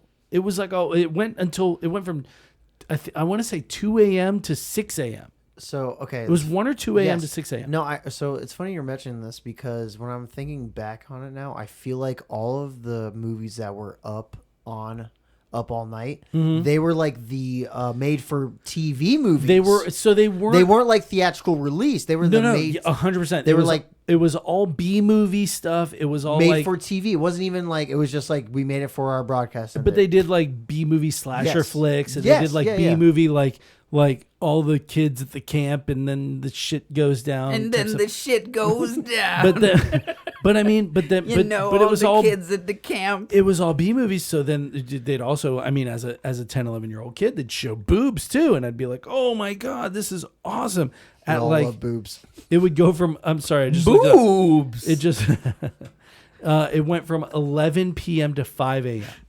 So Oh, shit. Okay. yeah, it was they Up would all show that exactly. I remember falling asleep to it. Actually, it was like little, like, yeah. I remember, And it just was- randomly, like, I remember be like the host talking about it. And I'm like, Gilbert Gottfried would talk about it, and then they had a couple of female. God, I can't remember the names of the. There were 2 females. So there was one that was there for like a couple of years, and then Rhonda Shear was the one that was on it for like from about midway through to the end. But at any rate, yeah, they would show fucking weird like cheerleaders beach party, just cheesy B movies that a lot of them would end up being, and most of them had, topless shit, and it was all B movie stuff. B stands for boobs. Boob movie. so you got the real idea of the boob like in your life. I got it. It was part entertainment, part anatomy lesson. Absolutely. No, Yeah, that's the real dude, idea of the boob. It's like, hold on, this is how we learned about All of your ideas are the ideas of the boob. Most of them, at least. But I mean, so I remember staying up, and then I'd pass out on the couch, watching Up All Night, and it was like the commercial breaks would be Gilbert Gottfried like doing his Gilbert Gottfried thing. Tonight we're gonna watch. I can't do it. And then they'd come Nah, back. he did it right. And then they'd come back, and then I gotta squint my eyes to even do the voice. Try to think of like. You got a deep. Tonight we're gonna be watching. It's not even good. No, that was good. That is good. I can't even. That bother is it. Is good. it Yes. really? I feel like it's bad. You have the distance. No, that actually. Well, that I'm was not So- even. I'm not even gonna try. I'm not At even any gonna attempt rate, that. they'd come back from like commercial, and they do some sketches, and they do like little skit shit, and then they jump into cheerleader beach party, and it was like, and I remember being a kid and just being like, why is this not on like when I'm allowed to be awake? And then the obvious answer was boobs, because boobs. Because boobs. Actually, that's pretty accurate. But I mean, Boobs, yes. but I Because remember boobs, being I think like, is a good name for a band. because boobs. The Because Boobs. That is a good. That just because boobs. Because That's a fucking. All right, killer so band. this is actually going to segue me into like the idea of like Joe Bob Briggs. So I saw Monster Vision for the first time when I was like, I don't know, fucking 10, 11. Mm-hmm. And A lot of us in our age group, yeah. I learned what a reservoir was on a condom from Joe Bob. Reservoir Tip sounds like Yeah, something dude, Joe Bob. he explained to me what it was, and I was a fucking 10, 11-year-old boy going, got it. That's what Okay. that little nub is for. And like I saw one of like he turned me on to so many movies that I would have never known about. Quick note, Motel Hell is one of the best. Motel Hell fucking rules. Thank you. All right, so speaking of Joe Bob Briggs, pseudonym of the writer, the sportscaster, brilliant TV personality, John Irving Bloom. Yes. That's Joe Bob Briggs' real name. I didn't know that. This is Joe Bob Briggs has since the 1980s, so like 1986 on the Movie Channel with Joe Bob's Drive-In Theater. He has been omnipresent essentially, but he has a character that's like a Texan hick that sits outside of a trailer and drinks beer, and he's really drinking the beer, and he really is a hick. But Joe Bob Briggs is also probably the most educated and professional person that you will ever see on a TV program. And Riley is literally he is describing him like he is the most liberal conservative you'll ever meet. Like he knows it, he Those understands. two things don't make sense in 2024. Dude, that's what I'm saying. Like he looks at things like a Texan, but like he understands things. He's incredibly educated. He's all right. So he wears like a I don't know Joe Bob Briggs. Joe Bob Briggs. He wears like a double-breasted 50s style. When did he Texas start? He started in 86? 1986 Yeah. on the Movie Channel. So he's the Okay. first real like cable version of this. I don't know You know? how this is. I mean, I've got obviously Up All Night, Elvira. He was Tales from right.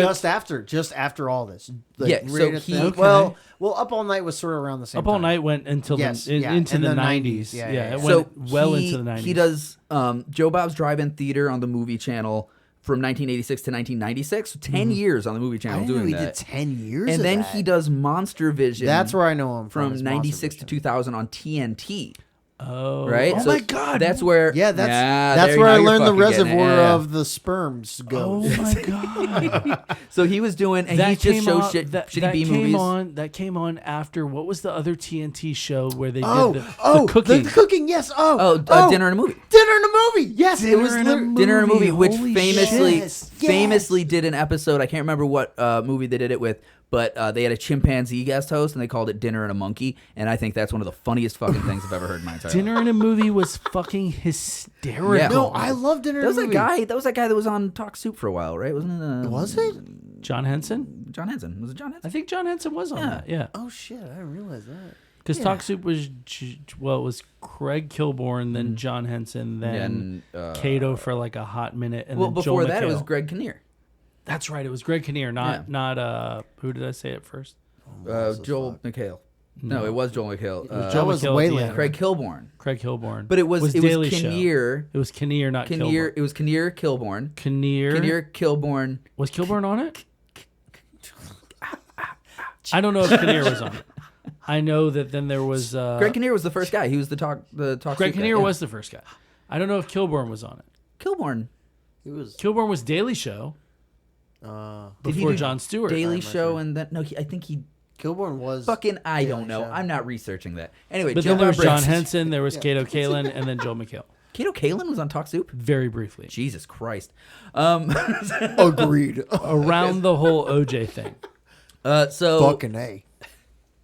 Joe Bob, he's notoriously like, he's very Texan 50s kind of like a rockabilly sort of aesthetic, Okay. And his set is a trailer that he sits outside of in a lawn chair, and he fucking, drinks beers, and he's, on his newest show, it's the Last Drive-In with Joe Bob Briggs on Shudder, which you can access through whatever streaming Is that service. current? That's current. That's still that's It's on. been for this the day. last like 7 years. Yeah, and now. it's really popular. And what's the name of it?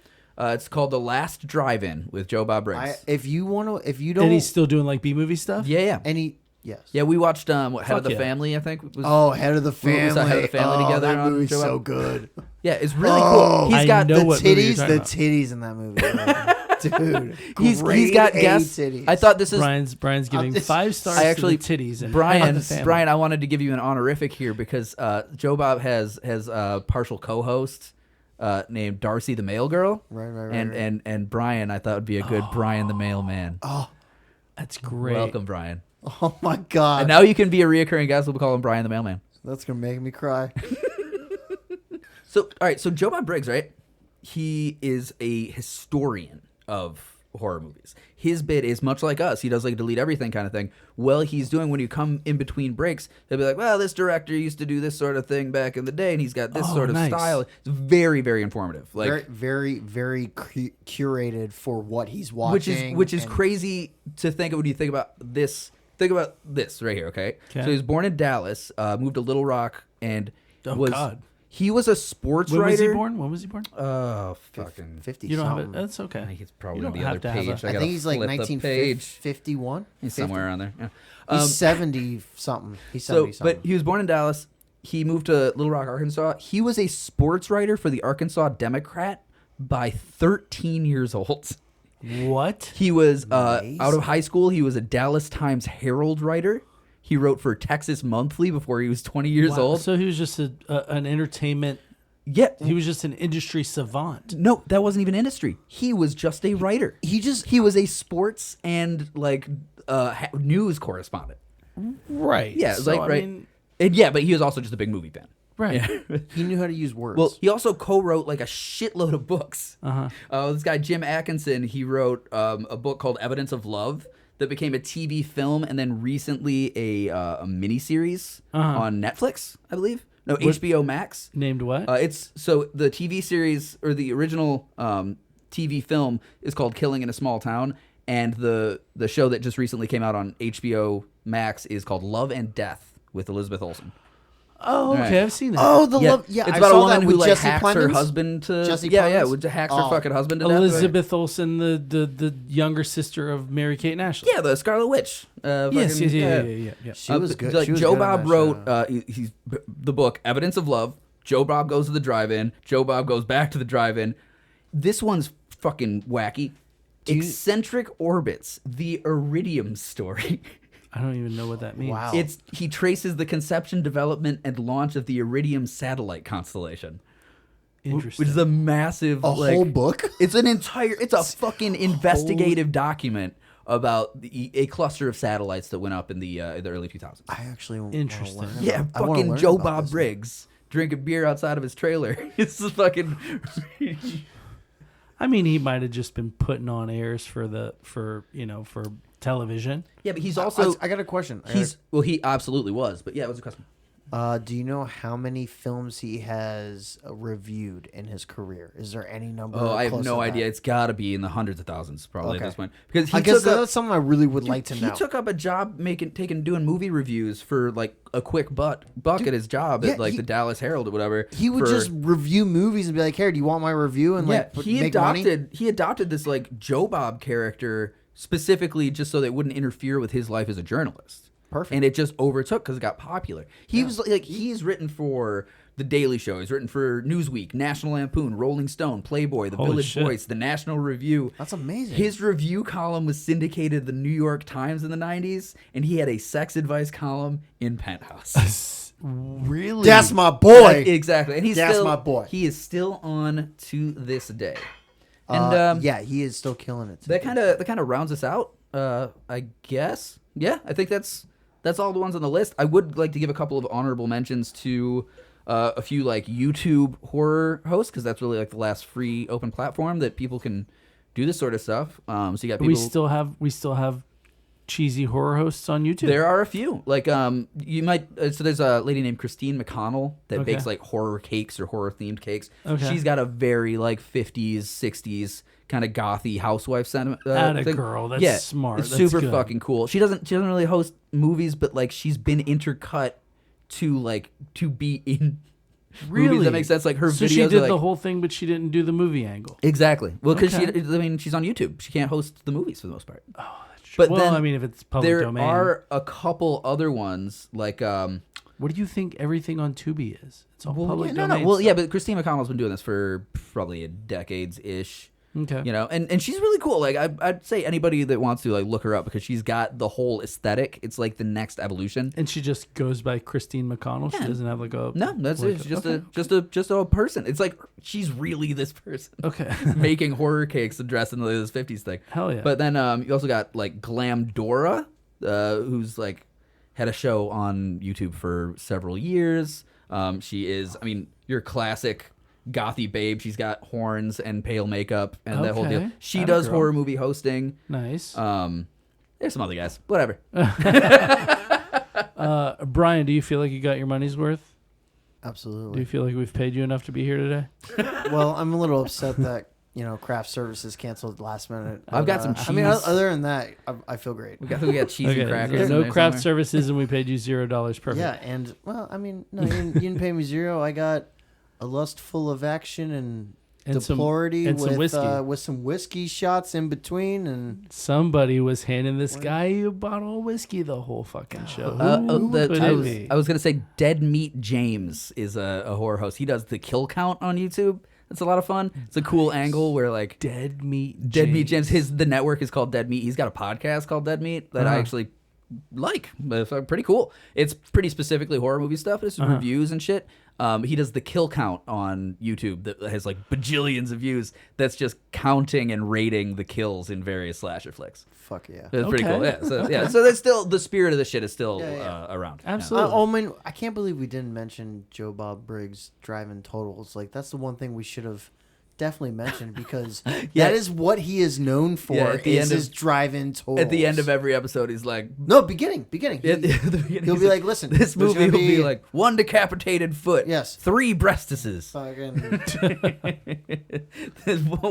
one vehicular manslaughter, 1 cat afire. Hell yeah. one decapitation with a man going, ooh, that was close. So it's, it's just the most random shit. You're like, Yeah, he's just been doing it forever, and he's so laissez-faire with the whole thing. Like he's like half drunk and just like, I knew this guy back in the '60s, and we used to throw rocks at train cars together. Yeah, I mean, Fuck yeah, but dude. truthfully, would he not be like the uncle you would always want to hang out with? fun fact Right? information. Oh.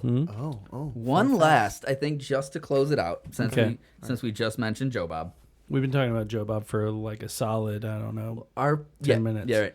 But our friend Deserved. Ernie Anderson, the great Ghoulardi, only made one appearance as Ghoulardi after he left the show in Cleveland, and that was on Joe Bob's Drive-In. Really? Like the recent last 5 years? No, not in the last 5 years. In the 90s. Oh, no. Okay. Oh, Yeah. shit, really? Yeah, that was his last. Oh, His the one Monster and only Vision? ever. The one Like and only. Not Monster Vision. The one before last- that he did for 10 years. The last Drive-In. Okay. Not last Drive-In. The His Joe Bob's Drive-In Joe theater. Bob's Happy Drive-In. Joe Bob's Drive-In theater. Joe Bob's Spooky Drive-In. Ooh. But that was the last appearance of Ghoulardi. Okay, well, I appreciate you guys showing up. That'll be the end of tonight, I think. And again, thank you for listening to the show. If you like the show, if you're enjoying, what you just heard or any of the previous episodes, please get on Apple Podcasts, get on Spotify, give us a 5-star rating, write us a review. Give us a review. Tell us whatever the hell you want to tell us. What do you want them to tell you, Riley? I would like them to tell me if I hit their favorite horror hosts or if there are new crazy ones. Fuck, we didn't talk about Savad. Well, we can do it a different day. Savad's good. Savad's from Memphis. He's this guy dressed up as a vampire, but he had a real thick fucking Tennessee accent, and he had plastic vampire teeth. It wasn't plastic. He's It like, wasn't good like- evening. This is like the credits ending, like, and It where it's wasn't- like, oh my god, oh shit, I forgot about this. But it wasn't the plastic vampire teeth like the ones you think, where it's like goes into your He whole just fucking mouth. stick him in his He gums. would just stick them between his Yes, gums yes, and yes. his lips. Good evening, I'm Shabazz. And you could see him, Welcome to the Shabazz show. And he had a Memphis accent, and he's talking like that. Oh, hello, and he's got the teeth, and he's trying to hold his head up enough so that they don't fall out of his mouth. It's such Shit's a hilarious. good bit. It's God. such a good bit. Shit's hilarious. But anyway, if you like the show, please, the best way you can tell us that you like it is to get on Apple Podcasts, get on Spotify, give us 5 stars. That is enormous, just on the visibility angle, just on on how we get more popular, on how we get more visible. Please share our stuff on social media. Follow us. Yeah, like, share, follow, and I mean, hit us up on Instagram Yeah. too. That's a real quick one. That goes right to the phone, baby. If you want to, send us a message, we've got deleteeverythingpodcast@gmail.com. We've got Instagram, social media. Instagram is social media. Get with us on Facebook. socialmedia.com. Instagram, Facebook, and Threads. You can find us at Delete Everything Podcast. If you want to be just our favorite person and you want to, donate some money to the show, help us out with sort of just a lot of the things that we do behind the scenes. We're in the hole. We do. We're fine. We're okay. Down in a hole. I mean, we're not great, but we're okay. If you want to donate to the show, we do have a Patreon. On our Patreon, we do short episodes weekly, usually 30, 45-minute episodes. We're going to schedule some Q&As. We're going to do some other stuff. And we have some other really great ideas that we want to do if we can sort of gain the visibility that we hope we're fun enough to get. So yeah, if you are into us and you want to support us, then those are all of the ways that you can support us. In the interim, thank you so much for listening to Delete Everything Podcast, and we will be with you again next week. That is the spooky, spooky sound of Halloween. Bye. Bye.